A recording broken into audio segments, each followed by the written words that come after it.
और आप फायदा उठा सकते हैं हमारे 21 ऑनलाइन चर्चेस का। देखिए उनको, वो भारत की सब प्रमुख भाषाओं में उपलब्ध हैं। उड़िया, तेलुगु, तमिल, गुजराती, कन्नड़ा, तुलु, इंग्लिश, हिंदी, असमी, मराठी, पंजाबी, नेपाली, कोंकणी, मलयालम, सिंधी, भोजपुरी, बंगाली और मालवानी में। उसके अलावा 3 विशेष चर्च हैं। टीनेजर्स के लिए चर्च है, चिल्ड्रन चर्च भी है और गूंगे और बहरों के लिए भी है। Thank you, God bless you.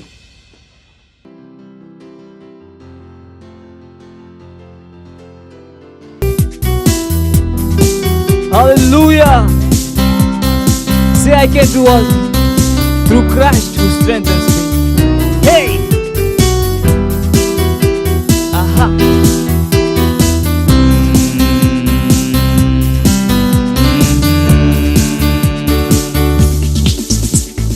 Lord, your ability is at work in me. Lord, your ability is at work in me. Not by power nor by might, but by your Spirit, oh Lord. It's not by power nor by might, but by your Spirit, oh Lord. I can do all things through Christ who strengthens me. I can do all things through Christ who strengthens me. Sing, I can do all things. I can do all things through Christ who strengthens me. I can do all things through Christ who strengthens me. Lord, your ability. Lord, your ability. Hey, your ability Is at work in me. Lord, your ability Is at work in me. It's not by power nor by might, but by your Spirit, oh Lord. It's not by power nor by might, but by your Spirit, oh Lord. I can do all things through Christ who strengthens me. I can do all things through Christ who strengthens me. Try your neighbor and say, you can do all things through Christ who strengthens you. You can do all things through Christ who strengthens you. We all can do all things. Do all things Ha! Through Christ who strengthens us. We can do all things through Christ who strengthens us. Hallelujah! Praise the Lord! Shout glory! Glory! Glory!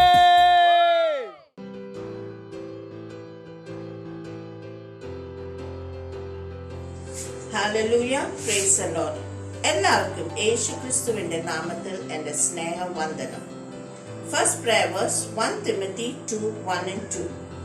എന്നാൽ സകല മനുഷ്യർക്കും നാം സർവഭക്തിയോടും ഘനത്തോടും കൂടെ സാവധാനത്തെയും സ്വസ്ഥതയും ഉള്ള ജീവനം കഴിക്കേണ്ടതിനും വിശേഷാൽ രാജാക്കന്മാർക്കും സകല അധികാരസ്ഥന്മാർക്കും വേണ്ടി യാചനയും പ്രാർത്ഥനയും പക്ഷവാദവും സ്തോത്രവും ചെയ്യണം എന്ന് ഞാൻ സകലതിനു മുമ്പേ പ്രബോധിപ്പിക്കുന്നു.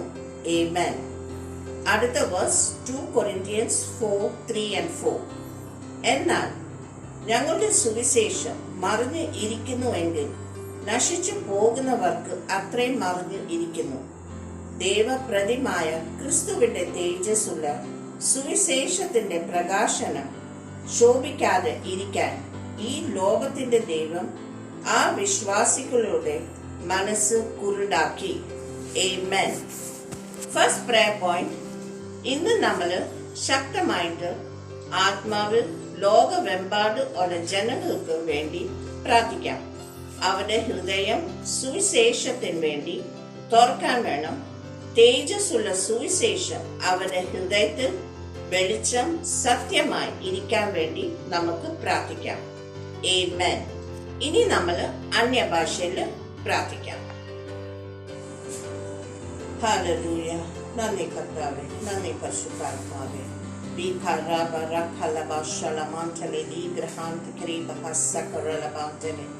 ആനന്ദരീ ബ്രഹാന്തലി ബ്രഹാശക്രലബാന്ത സുബ്രഹാതി കൃപാലേശ്വര റേന്ദരി ബ്രഹസക്രലമാന്തലി ഈരഹാൻസക്രലഹാതിലി ബ്രാന്തരി ആൻസക്രലബഹശരബഹസുബ്രഹതലിബാന്തകെ. Hallelujah. Regala bahashakurala bahuzumrali manteli. Anandari brahanti andri gressakurala bahashala kribari brahanteli. Alu sakurala bahashara hasakela bahadari brahashala manteli. Anandi ramanti isagurala bahateri brashala shata azurali. Vindari brahan saki kanzagurala bahashara bahasege. Hallelujah. Hallelujah. Rabahakera bashala manteli prabhu.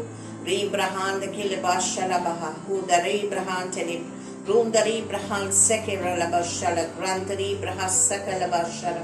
Hallelujah. Rebrahan Telekriba Kriba Nandikatave, Rubrahalabo Shalamanteli, Ron Sagrila Sharabo Zarala Bahateli, Ira Brahashala, Rendara Brahas Sekrala Manteli, Andri Rebrahan Tekilabo Shala, Rumbrahas Sekalaba Shaka Krubra, Rubrahashale Prabhu. Rendari Brahantikala Banso Brahatikala Bosharala Bahasage Alu Sagarala Bahashara Manteli Andikri Bahanteli Grantari Brahatikala Bashara Hasaka Anandara Brahantikala Bashara Haseke Baha Ura Brahaderi Bashala Bozagarela Mashake Nandi Katave Ru Brahanteli Anasaka Hansagarela Bahushara Bahasage Shatari Brahandari Cobra Rebrahatikra Laburu Sharaba Rendari Brahantikali Manteli Brahan Sakala Bahushala Rendari Brahantikal Hallelujah Hallelujah Ragraha Saga Alu Zagarela Bahate Azagarela Mashara Bahada Azubrela Bahateke Rashata Manteli Asubrateli Rendari Brahantli Brahushala Bozarela Banteli Anandara Brahanti Andri Greshala Undari Brahan Sakrela Mante Undaro Brahakla Bashara Bahas Sakrela Manteli. Hallelujah, hallelujah, raga raga rashala bonzaga, and sagarella bahantekera bahazubrahantekera bantekeri, re brahandeli bahashala basobrahanteli, alu zagarella mahateli, atra brahikala bushala hasarala manteli. Hallelujah, regali bahashakurella bahazubrateli, aru zagarella mantele brantekri bahasakahan zagarella manteli. Hallelujah. Nandi Kartave, Ru Brahantikala Bashala, Nandi Kartave, Fratana Kurta, Nandi Kartave, Nandi Parshutarpave, Asian Namathane. Second prayer verse, James 4:6. എന്നാൽ അവൻ അധികം കൃപ നൽകുന്നു. അതുകൊണ്ട് ദൈവം നിഗളികളോട് എതിർത്ത് നിൽക്കുകയും താഴ്മയുള്ളവർക്ക് കൃപ നൽകുകയും ചെയ്യുന്നു എന്ന് പറഞ്ഞു ഇരിക്കുന്നു. Amen. അടുത്ത വേഴ്സ് ഐസയ 60:22.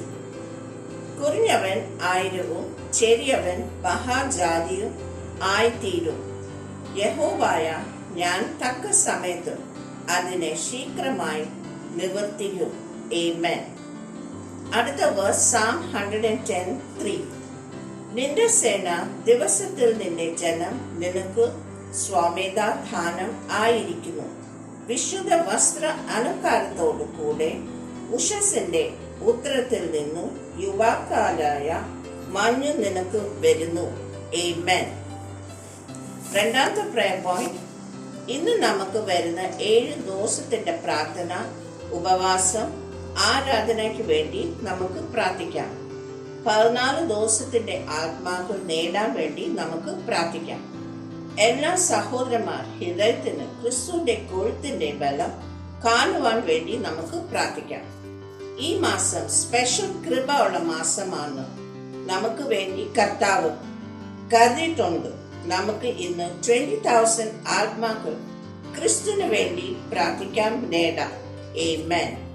ഇനി നമ്മൾ അന്യഭാഷയിൽ പ്രാർത്ഥിക്കാം. ഹല്ലേലൂയ. നന്ദി കർത്താവേ, നന്ദി പരിശുദ്ധാത്മാവേ.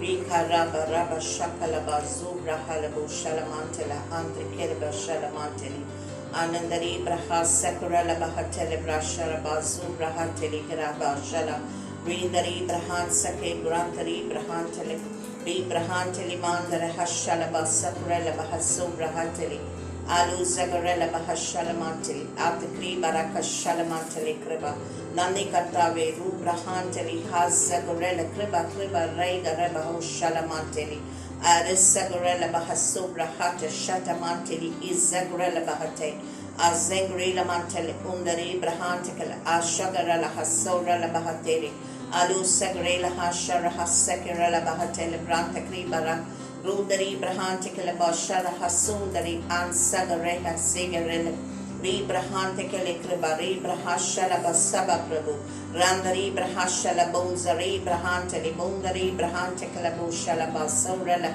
Regrahasaka Hazagorella Hashagarella Bahazage Redara Brahakali Bashala Mantali Nandi Katave Rubrahantali Alleluia Hallelujah Rezagorella Hashakarella Bahasakarella Mantali Alu Zagale Shara Prakatela Brasu Brahatali Anandari Brahantikala Atrikala Hasharabu Sakurella Ondari Brahantali Anandara Brahasakurella Bahasu Brahatali Harba Shalamantali Prabhu Re Grahan Zagali Mahatakari Bahan Sakala Bashala Shatahaz Zagurella Shakurella Cobra Ru Brahantili U Brahantakiliban Sakurella Masharella Bahazogare Alu Zaga Grantara Brahantali Grantili Brahasorella Bahashala Re Brahantali Endari Brahantali Karabandara Ashakarala Basubra Re Grahasagala Bashalabantali Hira Bondara Hasaramantali Ulamanda He Zabrahatali Adaru Krabahashala Basakat Re Brahantikala Mantali Parasutalmave Ru Brahandali Nandi Katave Ru Blahantali Hallelujah Hallelujah Rega Rabaraka Shakarela Bahazagorela Mante Anandara Brahantikala Bashaka Hazagorela Bahasubrahatali Redari Brahakra Bahushala Hasakrela Manteli Alu Zagorela Manteli Antakera Bahashala Hasaka Manze Re Brahanteli He Shalabu Zagorela Bahatekri Bahanteli Hallelujah Hallelujah Hallelujah Re Grahante Zaga Ala Shata Mantekera Bahador Banteli Antrikela Boshala Grantari Brahasagrela Alu Zagorela Bahashara Bahasaka Kriba Kriba Reba Rushala Prabhu Rabrahanteli Bonzala Bahantikri Banteli Bungari Brahanteli Hallelujah Nani Kartave Nani Pashuddharmave Prarthana Kerta Nani Kartave Yeshuva Namathil Thanne Amen. Ini nammal praise worship team ne swagatham cheyyam. Amen.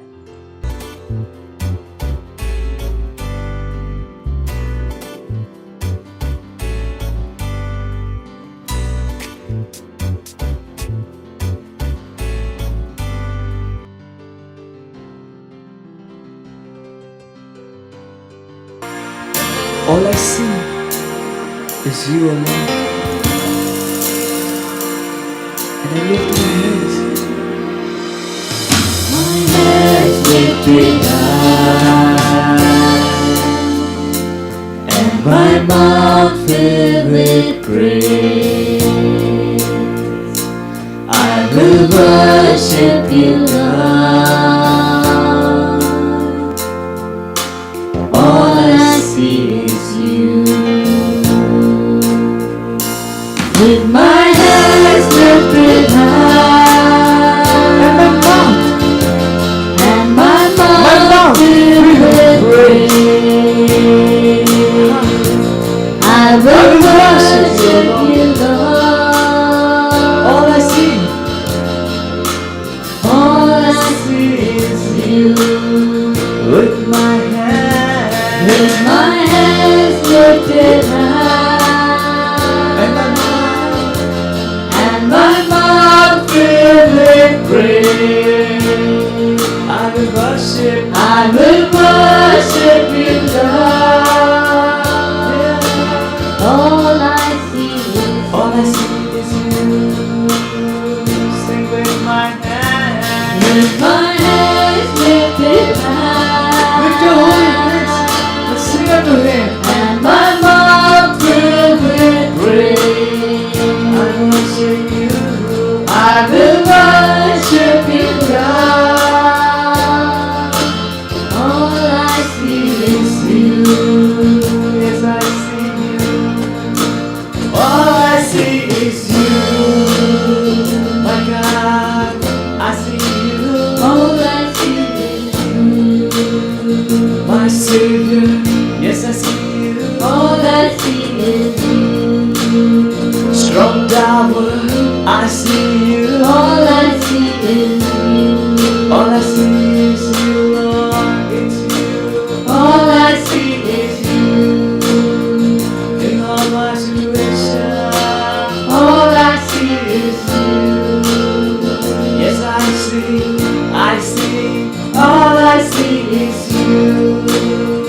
All I see is you. I just see you. All I see is you. What can I see you? All I see is you. All I see is you. All I see is you. Yeah. All I see is you.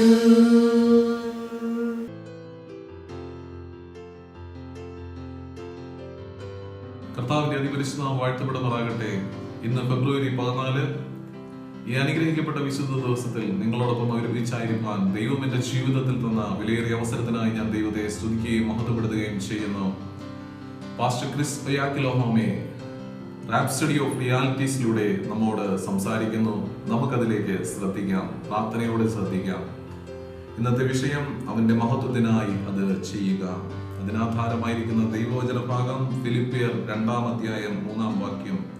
ശാഠ്യത്താലോ ദുരഭിമാനത്താലോ ഒന്നും ചെയ്യാതെ താഴ്മയോടെ ഓരോരുത്തൻ മറ്റുള്ളവനെ തന്നെക്കാൾ ശ്രേഷ്ഠനെന്ന് എണ്ണിക്കൊള്ളുവേൻ. തുടർന്ന് pastor നമ്മോട് സംസാരിക്കുന്നു, നമുക്ക് കേൾക്കാം. ആംപ്ലിഫൈഡ് ക്ലാസിക് ട്രാൻസ്ലേഷൻ നമ്മുടെ മൂലവാക്യത്തിന് വ്യക്തതയുള്ള കാഴ്ചപ്പാട് നൽകുന്നു. അത് പറയുന്നു, വിഭാഗീയ ലക്ഷ്യങ്ങളിൽ നിന്ന്, അതായത് തർക്കം, കലഹം, സ്വാർത്ഥത എന്നിവയിലൂടെ, അല്ലെങ്കിൽ യോഗ്യതയില്ലാത്ത ലക്ഷ്യങ്ങൾക്ക് വേണ്ടി, അല്ലെങ്കിൽ അഹങ്കാരത്തിന്റെയും ശൂന്യമായ ധിക്കാരത്തിന്റെയും പ്രേരണയാലോ ഒന്നും ചെയ്യരുത്. Do nothing from factional motives through contentiousness, strife, selfishness, or for unworthy ends, or prompted by conceit and empty arrogance. 1 രാജാക്കന്മാർ 18-ൽ കാണുന്ന ഏലിയ പ്രവാചകനും ബാലിന്റെ കള്ളപ്രവാചകന്മാരും തമ്മിലുള്ള ഏറ്റുമുട്ടലിനെയാണ് ഇത് മനസ്സിലേക്ക് കൊണ്ടുവരുന്നത്. ചിലർ ഈ ഭാഗത്തെ പഠിച്ചിട്ട് ഏലിയ പ്രവാചകൻ മറ്റുള്ളവരുടെ അഭിനന്ദനം കിട്ടാൻ വേണ്ടി സ്വയം പ്രമുഖനാക്കി കാട്ടി എന്ന ചിന്തയിൽ ഓടിപ്പോകുന്നു. പക്ഷെ അത് സത്യമല്ല. പ്രവാചകൻ ആഹാബ് രാജാവിനെ, ഇസ്രായേലിനെയും ബാലിന്റെ കള്ളപ്രവാചകന്മാരെയും കർമ്മേൽ മലയിൽ കൂട്ടുന്നതിന് വേണ്ടി വെല്ലുവിളിച്ചു. ബാലിന്റെ 450 കള്ളപ്രവാചകന്മാരെയും 400 അശേര പ്രവാചകന്മാരെയും തന്നെ. അവർ ഒരു യാഗമൊരുക്കിയിട്ട് സ്വർഗത്തിൽ നിന്ന് തീയിറക്കി യാഗത്തെ ദഹിപ്പിക്കണം. ആരാണോ വിജയിക്കുന്നത് അയാൾ സത്യപ്രവാചകനെന്ന് തെളിയിക്കപ്പെടും. ഓരോ കൂട്ടവും പ്രത്യേകം യാഗപീഠമൊരുക്കി അതിന്റെ മുകളിൽ കാളയെ ഖണ്ഡം ഖണ്ഡമാക്കി വെച്ചിട്ട് സ്വർഗത്തിൽ നിന്ന് തീയിറക്കി അതിനെ ദഹിപ്പിക്കേണ്ടതിന് അവരുടെ ദൈവത്തെ വിളിക്കാൻ തുടങ്ങി. ബാലിന്റെ പ്രവാചകന്മാർ വിളിക്കുകയും കരയുകയും സ്വയം മുറിവേൽപ്പിക്കുകയും ചെയ്തു. എന്നാൽ അവരുടെ ദൈവത്തിൽ നിന്ന് ഒരു പ്രതികരണവും ഉണ്ടായില്ല. ഏലിയാവിന്റെ അവസരമായപ്പോൾ അവൻ യാഗപീഠത്തെ വെള്ളം കൊണ്ട് നനച്ചു. എന്നിട്ട് ഏലിയാവ് ദൈവത്തെ വിളിച്ചു. ദൈവം സ്വർഗത്തിൽ നിന്നും തീ അയച്ചു. തീ പൂർണ്ണമായും യാഗത്തെ വിഴുങ്ങിക്കളഞ്ഞു. 1 രാജാക്കന്മാർ 18-36 ഏലിയാവിന്റെ വാക്കുകൾ വായിക്കുക. അബ്രഹാമിന്റെയും ഇസ്ഹാക്കിന്റെയും ഇസ്രായേലിന്റെയും ദൈവമായ യഹോവേ, ഇസ്രായേലിൽ നീ ദൈവമെന്നും ഞാൻ നിന്റെ ദാസനെന്നും ഈ കാര്യങ്ങളൊക്കെയും ഞാൻ നിന്റെ കൽപ്പന പ്രകാരം ചെയ്തു എന്നും ഇന്ന് വെളിപ്പെട്ടു വരട്ടെ. ആമേൻ. അവൻ ദൈവത്തിന്റെ ആത്മാവിന്റെ മാർഗനിർദ്ദേശം പിന്തുടരുകയായിരുന്നു. ആ ഏറ്റുമുട്ടൽ അവന്റെ സ്വയത്തിലെ ബോധത്തിൽ നിന്നുള്ള പ്രകടനം ആയിരുന്നില്ല, അല്ലെങ്കിൽ സ്വയം പ്രാധാന്യമുള്ളതായിരുന്നില്ല. അത് കർത്താവിന്റെ വഴികാട്ടലിന്റെ അടിസ്ഥാനത്തിൽ മാത്രമായിരുന്നു. അന്തിമ ഫലത്തെ നിരീക്ഷിച്ചു നോക്കുക. ഇസ്രായേലിയർക്ക് ആഹാബിലുള്ള വിശ്വാസം നഷ്ടപ്പെടുകയും ഏലിയാവിന്റെ മാർഗനിർദ്ദേശത്തിൽ പ്രത്യാശയർപ്പിക്കുകയും ദൈവത്തിന്റെ പരമാധികാരത്തെ തിരിച്ചറിയുകയും ചെയ്തു. കർത്താവിനെ മഹത്വപ്പെടുത്തുകയാണ് ഏലിയാവ് ചെയ്തത്. ജനത്തിന്റെ മുമ്പിൽ ഇസ്രായേലിന്റെ ദൈവത്തെ തന്നെ. നിങ്ങൾ കർത്താവിന് വേണ്ടി ചെയ്യുന്നത് സ്വാർത്ഥ താല്പര്യത്തിൽ നിന്നോ അഹങ്കാരത്തിൽ നിന്നോ ആവരുത്. അതവന്റെ മഹത്വത്തിന് വേണ്ടി ആയിരിക്കണം. ഏലിയാവ് ചെയ്തതുപോലെ വചനത്തിലും വചനത്താലും വചനത്തിലൂടെയുമുള്ള ആത്മാവിനെ പിന്തുടരുവാൻ പഠിക്കുക. അങ്ങനെ നിങ്ങളുടെ പ്രവൃത്തികളും വഴികളും ദൈവത്തെ മഹത്വപ്പെടുത്തുവാൻ ഇടയാകും. തുടർന്നുള്ള പ്രാർത്ഥന നമുക്ക് ഒരുമിച്ച് പ്രാർത്ഥിക്കാം. പ്രിയ പിതാവേ, അങ്ങയുടെ വചനം എന്റെ ചിന്തകളെയും പദ്ധതികളെയും തീരുമാനങ്ങളെയും നയിക്കുന്ന വെളിച്ചമാകുന്നു. എന്നെ തേജസ്സുള്ള ജീവിതത്തിലൂടെ മുന്നേറുവാൻ അത് സഹായിക്കുന്നു. ഞാൻ അങ്ങയുടെ മാർഗനിർദ്ദേശത്തെ തന്നെ പിന്തുടരുന്നു. എന്റെ ഹൃദയം അഹങ്കാരമില്ലാത്തതുമാകുന്നു. അങ്ങയുടെ വചനത്തിലൂടെ എനിക്ക് ദൈവരാജ്യത്തിന്റെ മർമ്മങ്ങളിലേക്കും യാഥാർത്ഥ്യങ്ങളിലേക്കുമുള്ള വഴിയും വെളിച്ചവും ഉൾക്കാഴ്ചയും ലഭിക്കുന്നു. യേശുവിന്റെ നാമത്തിൽ തന്നെ ആമേൻ. കൂടുതൽ പഠനത്തിനായി താഴെ പറയുന്ന വാക്യങ്ങൾ നിങ്ങൾക്ക് വായിക്കാവുന്നതാണ്. സങ്കീർത്തനങ്ങളുടെ പുസ്തകം 119 അധ്യായം 9 വാക്യം, സദൃശ്യവാക്യങ്ങൾ 25 അധ്യായം 6 മുതൽ 7 വരെയുള്ള വാക്യം. കർത്താവിന്റെ നാമം വാഴ്ത്തപ്പെടുമാറാകട്ടെ. തുടർന്ന് സാക്ഷ്യത്തിനുള്ള സമയമാണ്. നിങ്ങളേവരെയും അതിലേക്ക് ഞാൻ സ്വാഗതം ചെയ്യുന്നു. ദൈവം നിങ്ങളെ സമൃദ്ധിയായി അനുഗ്രഹിക്കുമാറാകട്ടെ. ആമേൻ.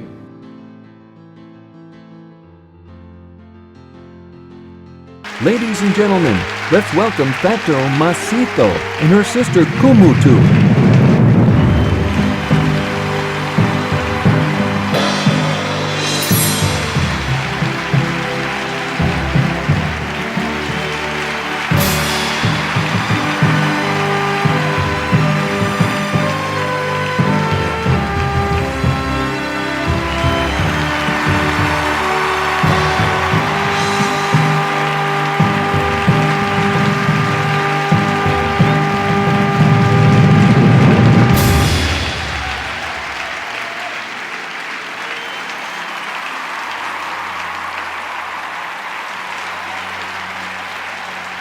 Congratulations.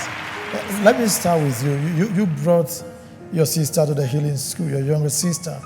And I'm just thinking what it was like for you and the entire family having to watch your younger sister under the condition that she was.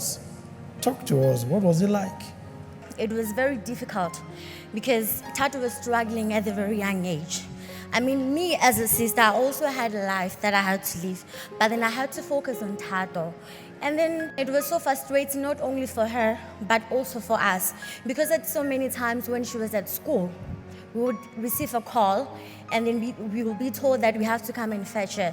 And there will be times where she will come back home and then she'll be saying, Mama, at school they can't allow me to play soccer or any activities. But then she did not understand. But then for us, we were so saddened to explain to her what was the cause of that, because if she played sports at school, for her to sleep at night or even to come back home, it will be a struggle for us. We had to make sure that she even had to wear warm clothes. And then she could not even play around animals, or at times she won't even have to go outside because of the area. It was so frustrating, sir. Talk to me. Pastor, Talk to us. You couldn't play with your friends in school. You couldn't do sports. And then you were always in discomfort, especially at night. How did you feel all that period you had this condition? What was it like for you? Pastor, I felt like it was a nightmare in my life because other children, some other times they come and visit me and tell me that, Tato, let's go and play. And I'll be like, no, you see me, I'm sick, I cannot go anywhere. Then one day I just found out that, no, this is not good for me. I have to stand up and rise and go and play with other children. But when I try to go and play with them, I get sick more and more. My lungs start developing more sickness. So my mother said, you'll be in the house until you get well or you be well so you can go and play. So I didn't get well, Pastor. Even when I come to school, go to school, my teachers, some other times they told me that, Tato, go back home because that sickness is too much. Some other times I cough too much, so they think that I'm gonna develop my sickness on others. And then you made your way to the healing school. We had to, Pastor, sir. How did you hear about the healing school? We heard about healing school from our church, Christ Embassy Rustenburg, because healing school was the only solution that we had. The word of God in Psalms 121 says, our help cometh from the Lord. We went out searching for help, but then we could not find it anywhere. And our only solution was to come to healing school. And then we had to make up our mind that healing school is our final destination. Watching the video, we saw you when the man of God was ministering to her. And I was particularly touched because immediately the man of God ministered to her, you started jumping and rejoicing. Yes, sir. Tell us something. Before man of God came my faith, I've made up my mind with my faith that me and Tado will not leave the same way as we came. So, as he came in front of me, he asked me to lay my hand on Tado. Pastor said, I don't even know how to explain it. I felt this electric shock coming into my body. And that moment, I knew that it was done. I was already celebrating because if I felt it, what about her, Pastor? Did you believe you were going to be healed at the healing school? Oh, Pastor, I cannot talk because I opened my faith.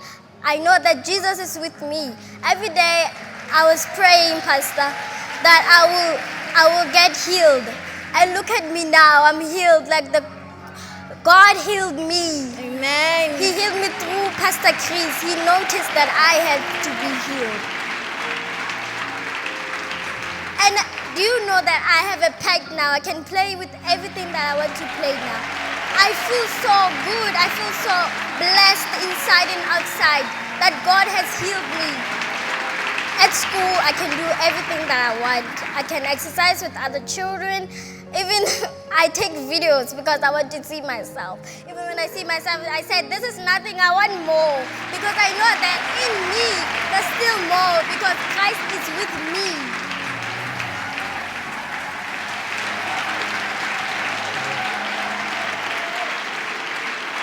After the healing school, Pato, she did not go back to see the doctor because she received her instant miracle on that day when man of God ministered to her. The coughing was gone. The sound from her lungs that we would hear when she's sleeping, it was no longer there. She could play with her friends. She could be wherever she wants to. I mean, there was a certain time where she couldn't even play outside.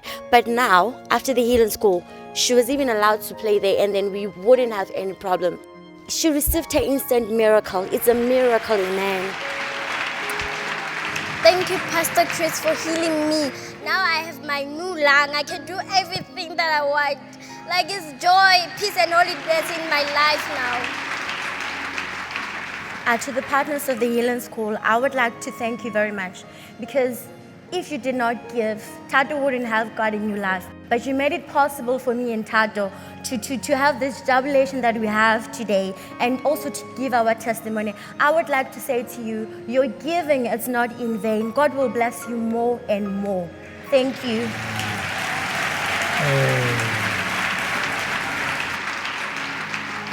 Congratulations. Thank you, sir. God bless you. Thank you, sir. Thank you.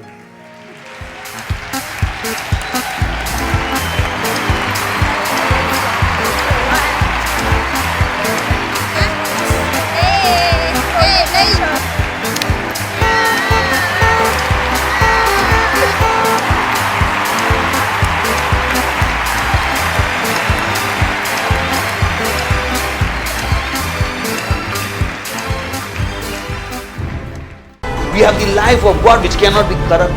Cannot be corrupt. Praise the Lord. Because church was not supposed to get sick ever. Church, the message to the church is that they have divine life. Praise the Lord.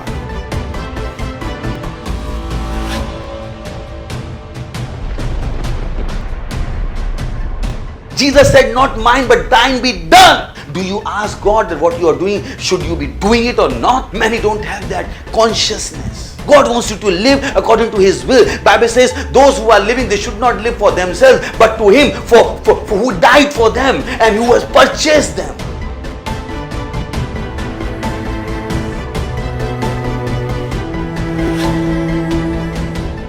Father, in the name of Jesus, I pray for children. I speak health. I speak healing in their bodies in the name of Jesus. I command that demon of darkness to leave them in the name of Jesus Christ of Nazareth. I command those unclean spirits to come out of them in the name.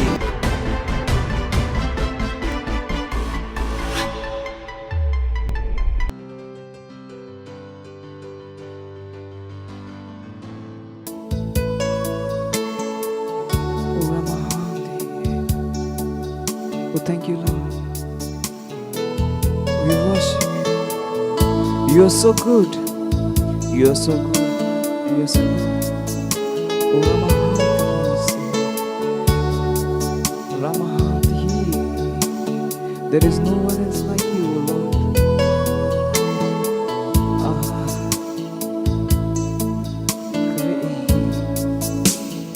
You are so good.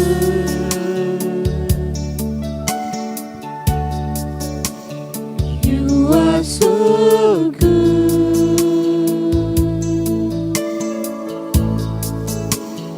You are so good.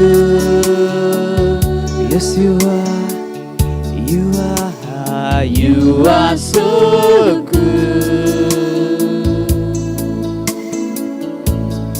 You have done me well.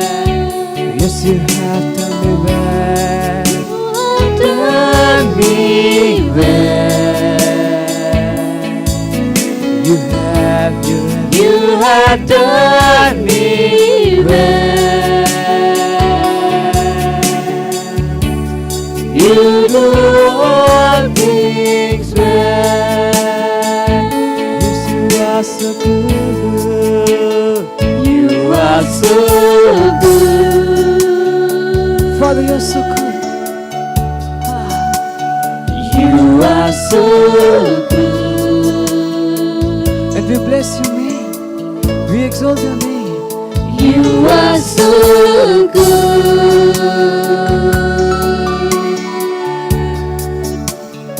You are so good. You have done me well. Everywhere I go, you have done me well. You have done me well. In my life, you have done me well. I thank you. You have done me well. All things. You do all things well.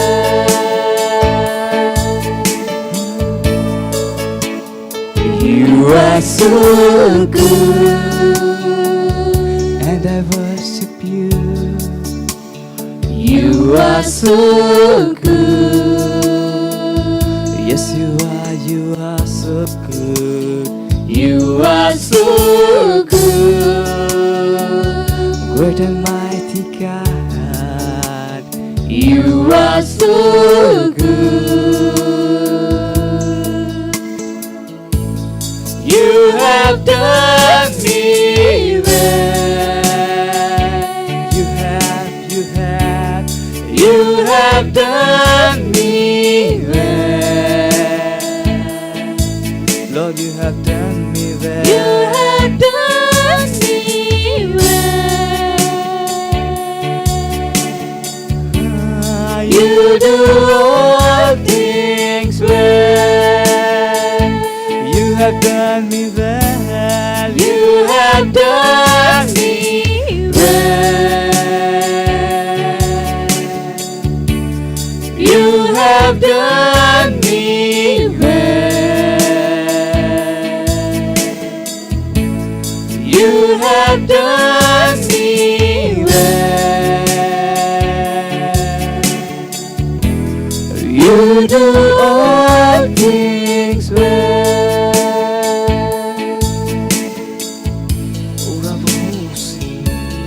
You have done me well in all of my things.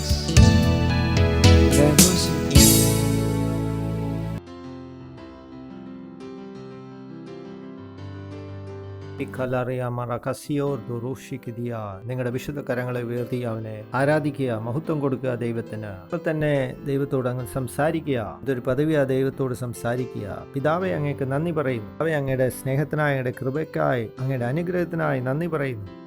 ആത്മാവെ നന്ദി പറയുന്നു. പിതാവെ, ഞങ്ങളുടെ ഉള്ളിൽ വസിക്കുന്നതിനായി നന്ദി. നാമത്താൽ ഞങ്ങളെ അറിയിക്കുന്നതിനായി സ്തുതിക്കുന്നു. നന്ദി പറയുന്നു. ഈ പദവിക്കായി നന്ദി പറയുന്നു.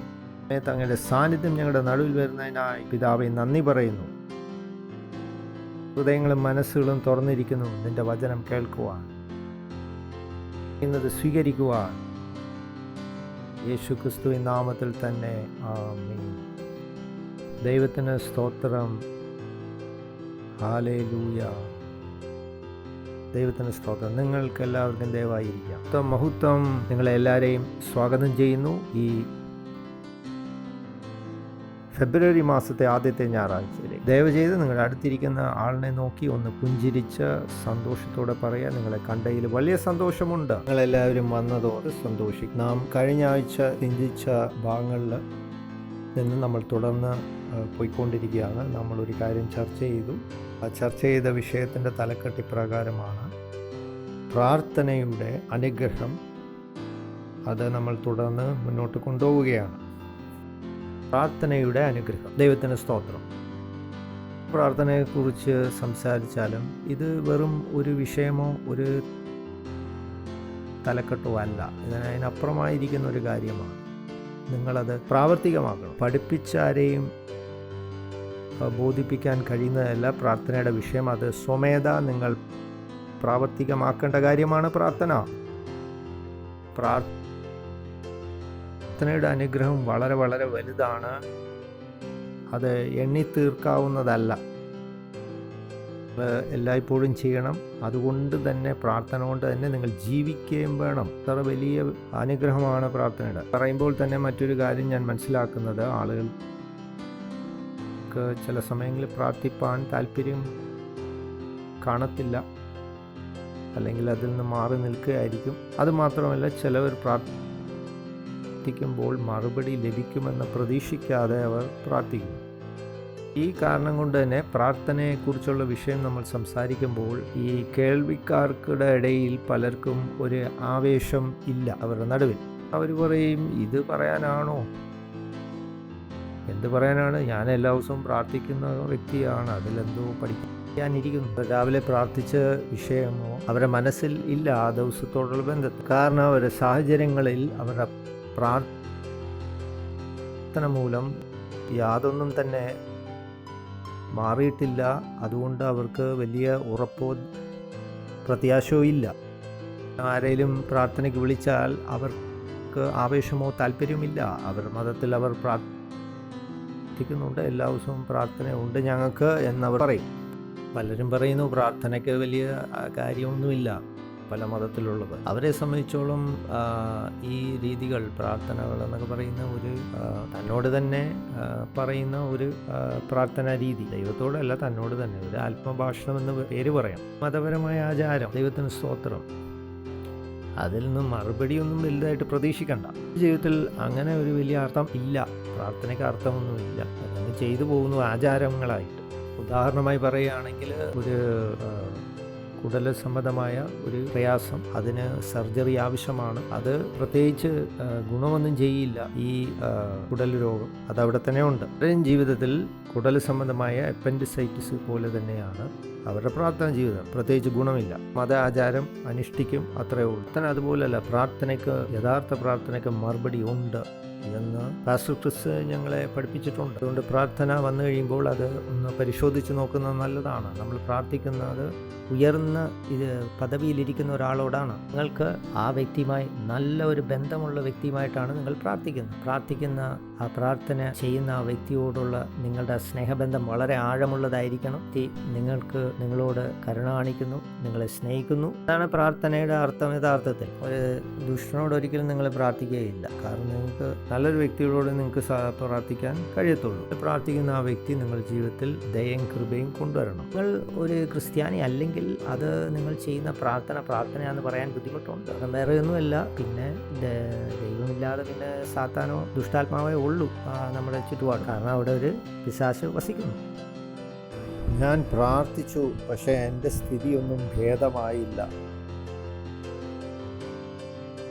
മറിച്ച് അത് മോശമായി തീർന്നു. എന്തുകൊണ്ടത് സംഭവിച്ചു? കാരണം നീ പ്രാർത്ഥിച്ചത് ദൈവത്തോടല്ല, പിശാചിനോടാണ്. സ്ഥിതി മെച്ചപ്പെടുവാൻ നിങ്ങൾ പ്രാർത്ഥിച്ചു, പക്ഷേ കൂടുതൽ വഷളായി. അപ്പോൾ നിങ്ങൾ ചിന്തിക്കുകയാണ്, ഇതിലും ഭേദം പ്രാർത്ഥിക്കാതിരിക്കുകയാണ്. ദൈവത്തിന് സ്തോത്രം. ഹല്ലേലൂയ. പ്രാർത്ഥന എന്ന് വെച്ചാൽ എന്താണ് അർത്ഥമാക്കുന്നത്? അതൊരു ബുദ്ധിമുട്ടുള്ള ഒരു പന്തുകളി തന്നെയാണ്. പക്ഷെ നിങ്ങൾ പ്രാർത്ഥിച്ചാൽ മതിയാവും. പ്രാർത്ഥനയ്ക്ക് ഒരുപാട് ഫലങ്ങൾ കൊണ്ടുവരുന്നതാണ്. പ്രയോജനമുള്ളതാണ്. ചിലർ പുണ്യവാളന്മാരോട് പ്രാർത്ഥിക്കും. ചിലവർ പറയുന്നു പുണ്യവാളൻ പ്രാർത്ഥിക്കുന്നു നമുക്ക് വേണ്ടി. ഞാനത് കേട്ട് അത്ഭുതപ്പെട്ടു. എന്തുകൊണ്ട് പുണ്യവാളൻ സ്വർഗത്തിൽ നിന്ന് പ്രാർത്ഥിക്കും? സ്വർഗം എന്ന് പറയുന്ന വിശ്രമിക്കേണ്ട സ്ഥലമല്ലേ? അവിടെ സ്വർഗം സന്തോഷിക്കേണ്ട ഒരിടമല്ലേ? പ്രാർത്ഥന ദൈവം നടപ്പിലാക്കിയത്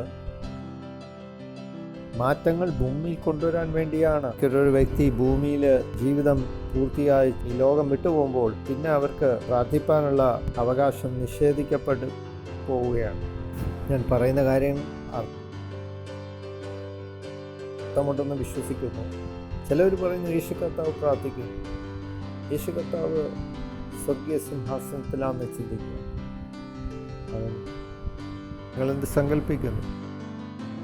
യേശു കർത്താവ് തൻ്റെ സിംഹാസനത്തിൻ്റെ അവിടെ വന്ന് ഒട്ടുമടക്കി താൻ പ്രാർത്ഥിക്കുന്നു. മറ്റു ചിലർ പറയുന്നു പുണ്യവാളന്മാർ നമുക്ക് വേണ്ടി പ്രാർത്ഥിക്കുന്നു.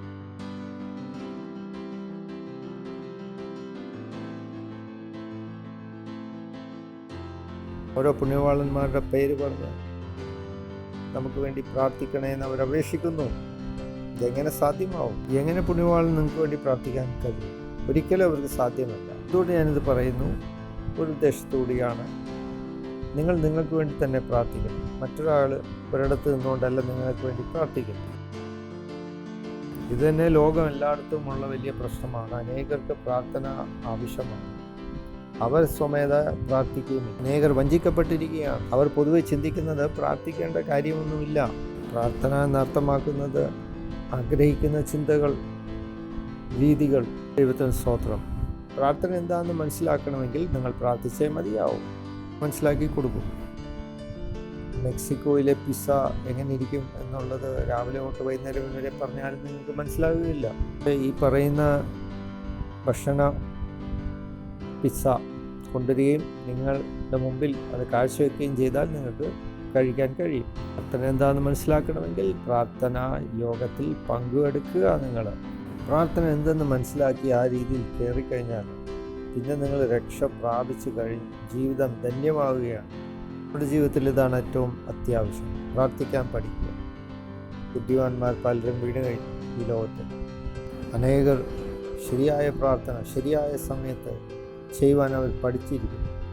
ആ പ്രാർത്ഥന കൊണ്ട് ചില കാര്യങ്ങൾ നടക്കുന്നു, ഭംഗിയായിട്ട് അവതരിപ്പിക്കുന്നു. പണം ഒരിക്കലും എല്ലാ കാര്യവും നിങ്ങൾക്ക് നേടിത്തരുമെന്ന് ചിന്തിക്കരുത്. പണം ഒരിക്കലും ഭാരപ്പെടുത്തില്ല. എല്ലായ്പ്പോഴും പണത്തിന് എല്ലാ കാര്യമൊന്നും ചെയ്യാൻ കഴിയത്തില്ല.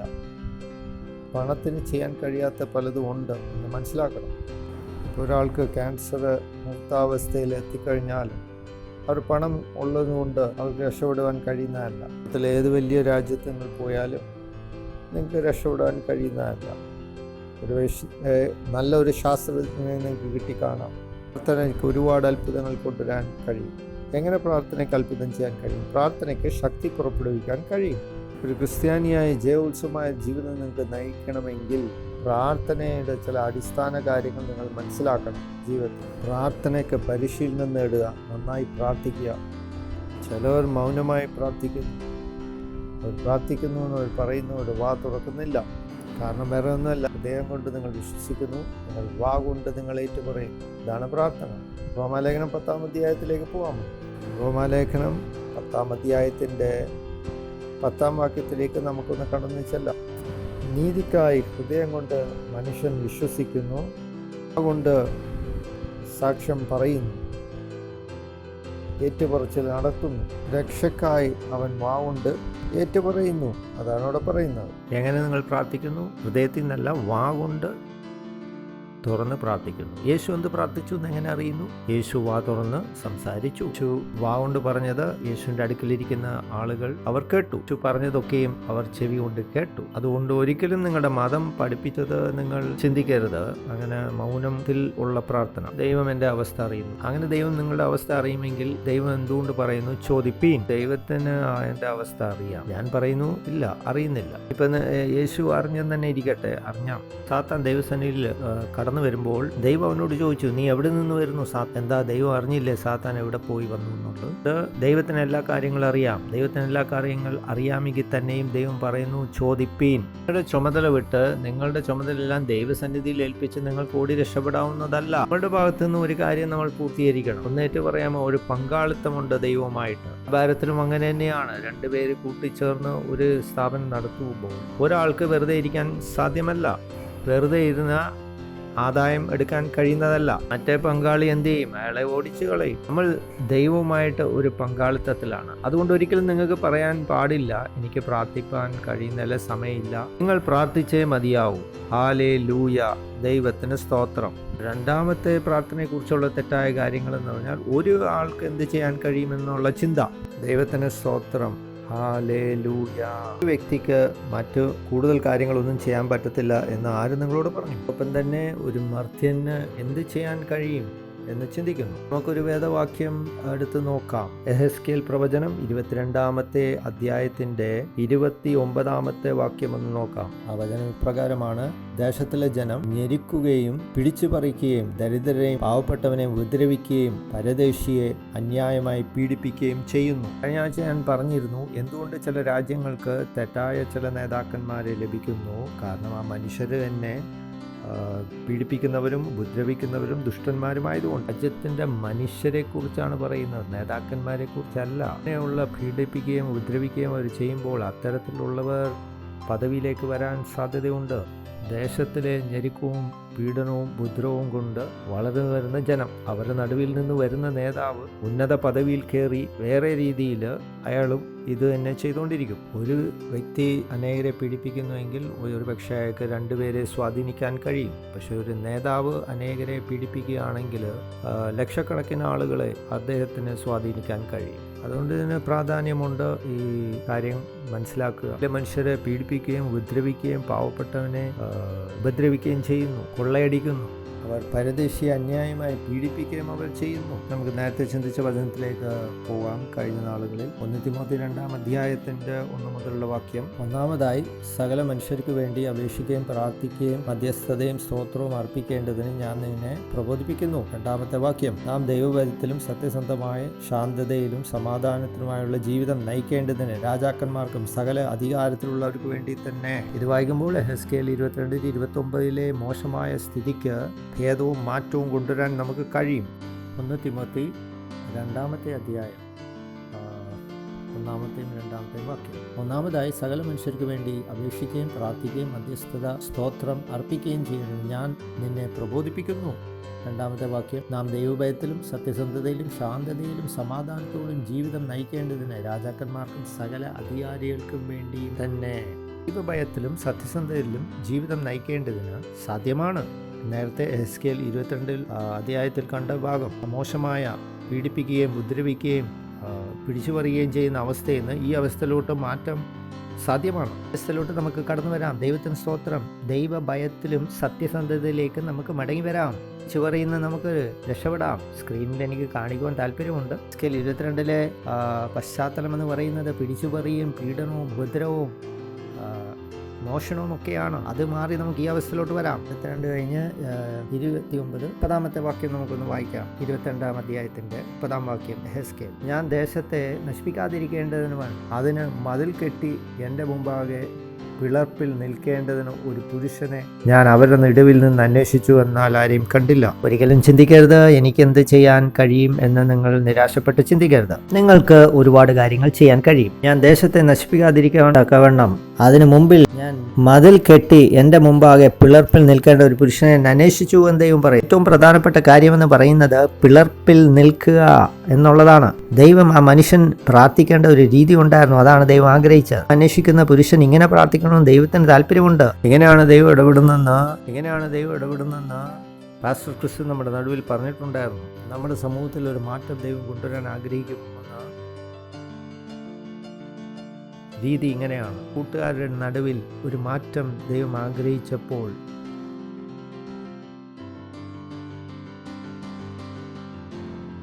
അത് അവൻ്റെ നടുവിൽ നിന്ന് പിളർപ്പിൽ നിന്ന് പ്രാർത്ഥിപ്പാൻ ഒരുവനെയും ദൈവം കണ്ടില്ല. കൂട്ടുകാരെന്നെ ചതിച്ചു എന്നാണ് പലരും പലപ്പോഴും പറയുന്നത്. പക്ഷെ നീ പ്രാർത്ഥിപ്പാൻ ഇരുന്നില്ല. ഭൂമിയിലെ തന്നെ പല നിയമങ്ങളും നിങ്ങൾക്ക് അറിയത്തില്ലേ?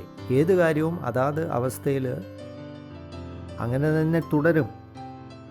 പിന്നെ ആ തുടർന്ന അവസ്ഥയിൽ നിന്ന് ഒരു മാറ്റം പ്രതീക്ഷിക്കണമെങ്കിൽ മറ്റൊരു ശക്തി അതിനുമേൽ സ്വാധീനം പുലർത്തണം, ചെയ്യണം. എന്നാലേ ആ സ്ഥിതിക്ക് മാറ്റമുണ്ടാകുകയുള്ളൂ. ഏത് കാര്യവും സ്വമേധ അങ്ങനെ തന്നെ നന്നായി വരുമെന്ന് നിങ്ങൾ ഒരിക്കലും നിരൂപിക്കരുത്. ഇത് സാത്താൻ്റെ വലിയ നുണയാണ് നിങ്ങളോട്. എല്ലാ കാര്യങ്ങളും അതുപോലെ തന്നെയൊക്കെ പോവും എന്ന് ചിന്തിക്കരുത്. ഒരു ശക്തി അതിൻ്റെ മേൽ ചലിക്കണം എന്ന് നിങ്ങൾ മനസ്സിലാക്കണം. സ്വമേധ ഒന്നും തന്നെ അങ്ങനെ തുടർന്ന് മാറ്റങ്ങൾ സ്വമേധ ഉണ്ടാകുകയില്ല. അടുത്തിരിക്കുന്ന ആളിനോട് പറയുക. എന്നോട് പറയുന്ന കാര്യം എല്ലാം അതാത് സമയമാകുമ്പോൾ തന്നെ മാറും എന്ന് ഒരുപാട് പേര് എന്നോട് പറഞ്ഞിട്ടുണ്ട്. പക്ഷെ അങ്ങനെയല്ല എന്ന് നിങ്ങൾ മനസ്സിലാക്കണം. തലമുടി എങ്ങനെ വളരണോ വേണ്ടായോ എന്ന് തീരുമാനിക്കുന്ന നിങ്ങൾ തന്നെയാണ്. തലമുടിക്കൊരു ദശ നിങ്ങൾ കാണിച്ചു കൊടുത്ത് ഇങ്ങനെ ആയിരിക്കണം തിരിയേണ്ടതെന്ന് കാണിക്കാതെ ഇരുന്നാൽ അത് തോന്നിയതുപോലെ അങ്ങോട്ടും ഇങ്ങോട്ടും വളർന്ന് പടർന്നു പിടിക്കും. നിങ്ങളുടെ ശരീരം തന്നെ എങ്ങനെ ഈ രൂപം കൊണ്ടു? ദൈവം, നിങ്ങളുടെ അമ്മ നിങ്ങളെ പരിപാലിച്ചു. നിങ്ങൾ കുഞ്ഞായിരുന്നപ്പോൾ തലോടി, അവർ നിങ്ങളെ വളർത്തിയെടുത്തു. അതുകൊണ്ട് നിങ്ങൾക്ക് ഈ രൂപം ഉണ്ടായി. കുഞ്ഞായിരുന്നപ്പോൾ നിങ്ങളുടെ അമ്മ നിങ്ങളെ പരിപാലിച്ചു, നോക്കി. അതുകൊണ്ട് നിങ്ങൾക്ക് ഈ രൂപം ഉണ്ടായി. അനുഭവിക്കുന്ന ആരോഗ്യമൊക്കെ ആരോ നിങ്ങളെ നോക്കിയത് കൊണ്ടാണ് നിങ്ങളിത് അനുഭവിക്കുന്നത്. നിങ്ങൾ സ്വമേധ തന്നെ അങ്ങനെ അങ്ങ് പോകും. ഒരിക്കലും അങ്ങനെ ചിന്തിക്കരുത്. ആ നുണ നിങ്ങൾ വിശ്വസിക്കരുത്. സാത്താൻ നിങ്ങളൊന്നും ചെയ്യേണ്ട, എല്ലാ കാര്യങ്ങളും തന്നെ നേരെയാവും. എന്തിനാ ഭാരപ്പെടുന്ന? നിങ്ങളൊന്നും ചെയ്യാതെ ഇങ്ങനെ ഇരുന്നാൽ എങ്ങനെ കാര്യങ്ങളെല്ലാം നേരെയാവും? ഫലം ഓർത്തല്ല ഭാരപ്പെടേണ്ടത്, നിങ്ങളുടെ പങ്കാളിത്തത്തെക്കുറിച്ചാണ് നിങ്ങൾ ചിന്തിക്കേണ്ടത്. നിങ്ങൾക്ക് നല്ലപോലെ വിശക്കുന്നു, അപ്പം നിങ്ങൾ നിങ്ങളുടെ വയറ്റിനോട് പറയുമോ വിശക്കണ്ട, കുഴപ്പമൊന്നുമില്ല? നിങ്ങൾ തന്നെ ചോദിക്കും. ഞാൻ ഭക്ഷിച്ചില്ലെങ്കിൽ എൻ്റെ വയറെങ്ങനെ നിറയും എന്നൊരു ചോദ്യം നിങ്ങൾ ചോദിക്കും. അതുകൊണ്ട് പ്രാർത്ഥനയ്ക്ക് വളരെയധികം പ്രാധാന്യമുണ്ട്. യെഹെസ്കേൽ പ്രവചനത്തിൽ അങ്ങനെ പറയുന്നു. ഞാനൊരു മനുഷ്യനെ അന്വേഷിച്ചു എന്ന് ദൈവം പറയുന്നു. ഞാൻ ദേശത്തെ നശിപ്പിക്കാതിരിക്കുവാൻ തക്കവണ്ണം അതിന് മതിൽ കെട്ടി എൻ്റെ മുമ്പാകെ പിളർപ്പിൽ നിൽക്കേണ്ടതിനൊരു പുരുഷനെ ഞാൻ അന്വേഷിച്ചു. ദൈവത്തിന് അത് നശിപ്പിക്കാൻ താല്പര്യമൊന്നുമില്ല. പക്ഷെ ദൈവം എങ്ങനെ പ്രവർത്തിച്ചു എന്ന് നിങ്ങൾ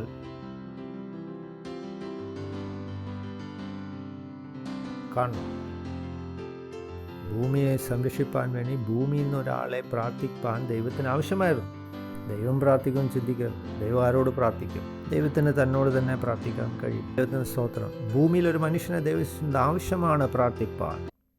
ഭൂമിയിൽ മാറ്റങ്ങൾ കൊണ്ടുവരേണ്ടതിന് ദൈവത്തിന് ഒരു മനുഷ്യനെ ആവശ്യമാണ്. അതിൻ്റെ ഇടിവിൽ നിന്ന് പ്രാർത്ഥിപ്പാൻ ദൈവത്തിന് തന്നോട് തന്നെ പ്രാർത്ഥിപ്പാൻ കഴിയുന്നതല്ല. ത്തെ നശിപ്പിക്കാതിരിക്കേണ്ടതിന് അതിനെ മതിൽ കെട്ടി അതിൻ്റെ പിളർപ്പിൽ നിന്ന് പ്രാർത്ഥിപ്പാൻ ഒരു മനുഷ്യനെ ആവശ്യമായിരുന്നു ദൈവത്തിന്. തിരിച്ചു പോകാൻ നമുക്ക് തിമോത്തിയുടെ ലേഖനത്തിലേക്ക്. ഒന്നാമതായി സകല മനുഷ്യർക്ക് വേണ്ടി അപേക്ഷിക്കുകയും പ്രാർത്ഥിക്കുകയും മധ്യസ്ഥതയും സ്തോത്രവും അർപ്പിക്കേണ്ടതിന് ഞാൻ നിന്നെ പ്രബോധിപ്പിക്കുന്നു. മധ്യസ്ഥതയെക്കുറിച്ച് ഇവിടെ പറയുന്നു. മതിൽ കെട്ടി പിളർപ്പിൽ നിൽക്കുക എന്ന് പറയുന്ന അധ്യായത്തിൽ നമ്മളിവിടെ വായിക്കുമ്പോൾ അതാണ് മധ്യസ്ഥത. മധ്യസ്ഥം വഹിക്കുന്ന പ്രാർത്ഥനയെക്കുറിച്ചാണ് ഇവിടെ സംസാരിക്കുന്നത്. മധ്യസ്ഥതയുള്ള പ്രാർത്ഥന, ദൈവത്തിന് സ്തോത്രം. ഒരു മിനിറ്റ് സമയം കൊണ്ട് പൂർത്തീകരിക്കുന്ന ഒരു പ്രാർത്ഥനയല്ല. പണം കൊടുത്ത് പാർസൽ വാങ്ങുന്ന പരിപാടിയല്ല. വിശ്വാസത്തിന്റെ പ്രാർത്ഥനയല്ല. ചില കെട്ടുകൾ പൊട്ടിക്കുന്ന വിശ്വാസത്തിന്റെ പ്രാർത്ഥന. നിങ്ങൾ പക്ഷേ സ്വമേധ പ്രാർത്ഥിക്കുകയായിരിക്കാം, അതിന് മറുപടി ലഭിക്കും. വിശ്വാസത്തിന്റെ പ്രാർത്ഥന ചെയ്യുമ്പോൾ ഈ മലയോട് നിങ്ങൾ കൽപ്പിക്കുകയാണ്, അതിന് ഉടനെ തന്നെ നിങ്ങൾക്ക് മറുപടി ലഭിക്കും. ആ പർവ്വതം എന്ന് അർത്ഥമാക്കുന്നത് പുറമേ ഉള്ളതല്ല, നിങ്ങളുടെ വ്യക്തിപരമായ ജീവിതത്തിൽ തടഞ്ഞു നിൽക്കുന്ന വിഷയങ്ങളായിരിക്കാം. ഈ പർവ്വതത്തോട് നിങ്ങൾ സംസാരിക്കുക എന്ന് പറയുന്ന പദം, അവിടെ പർവ്വതമെന്ന് അർത്ഥമാക്കുന്നത് നിങ്ങളുടെ വിഷയങ്ങളാണ്, നിങ്ങളുടെ ബുദ്ധിമുട്ടുകളാണ്. മറ്റുള്ളവരുടെ പർവ്വതത്തെ കുറിച്ചല്ല നിങ്ങൾ പ്രാർത്ഥിക്കുന്ന വിഷയങ്ങളല്ല. വിശ്വാസത്തിന് പ്രാർത്ഥന നിങ്ങൾ വ്യക്തിപരമായ നിങ്ങളുടെ ജീവിതത്തിലാണ് നിങ്ങൾ അത് ഉപയോഗിക്കുന്നത്. തന്നെ മുമ്പിൽ നിൽക്കുന്ന പർവ്വതത്തെക്കുറിച്ചാണ് നിങ്ങൾ പ്രാർത്ഥിക്കുന്ന വിശ്വാസത്തിന്റെ പ്രാർത്ഥന. പ്രാർത്ഥനയുടെ നടുവിൽ മറ്റൊരാൾ കയറി വരുമ്പോൾ പ്രാർത്ഥന രീതി തന്നെ മൊത്തത്തിൽ അവിടെ മാറുകയാണ്. ഒരു വ്യക്തി കടന്നു വന്നിരിക്കുകയാണ്. അപ്പോൾ ഒരിക്കലും ചിന്തിക്കരുത് പ്രാർത്ഥന ഒരു ദശയിലേക്കുള്ള കാര്യമാണ്. പ്രാർത്ഥനയുടെ അകത്ത് ഒരുപാട് വിഷയങ്ങളുണ്ട്. പിന്നെ അതിനെക്കുറിച്ച് നിങ്ങൾക്ക് കൂടുതൽ അറിയാൻ താല്പര്യപ്പെടുന്നെങ്കിൽ ഒരു പുസ്തകമുണ്ട്. ക്രിസ് മനോഹരമായ ഒരു പുസ്തകം എഴുതിയിട്ടുണ്ട്, എങ്ങനെ നിങ്ങൾക്ക് ശക്തിയോടെ ഫലപ്രദമായി പ്രാർത്ഥിക്കാൻ കഴിയും. നമ്മുടെ വിഷയത്തിലേക്ക് നമുക്ക് കടന്നു വരാം. മധ്യസ്ഥതയെക്കുറിച്ചുള്ള പ്രാർത്ഥന. അതാണ് ഈ സമയത്ത് ദൈവത്തിൻ്റെ ആത്മാവ് ആഗ്രഹിക്കുന്നത്. ഓരോ ക്രിസ്ത്യാനിയിൽ നിന്നും പ്രാർത്ഥിക്കാൻ തന്നെയാണ്. എല്ലായിടത്തും ക്രിസ്ത്യാനികൾ പ്രാർത്ഥിക്കണം, അവരെഴുന്നേൽക്കണം, പ്രാർത്ഥിക്കണം. ഒരു ഉത്തരവാദിത്തമാണ് പ്രാർത്ഥിക്കുക എന്നുള്ളത്. എനിക്ക് സമയമില്ലല്ലോ പ്രാർത്ഥിപ്പാൻ എന്ന് ആരും പറയരുത്. അങ്ങനെ പറയുവാനുള്ള സമയം കഴിഞ്ഞുപോയി. ഇതിന് നമ്മൾ പ്രാർത്ഥിക്കണം. കാരണം സാഹചര്യങ്ങൾ മാറി വരണം, ചുറ്റുപാടുകൾ മാറി വരണം. ആ ചുമതല ദൈവം നമ്മുടെ മേൽ ഇട്ടിരിക്കുകയാണ്.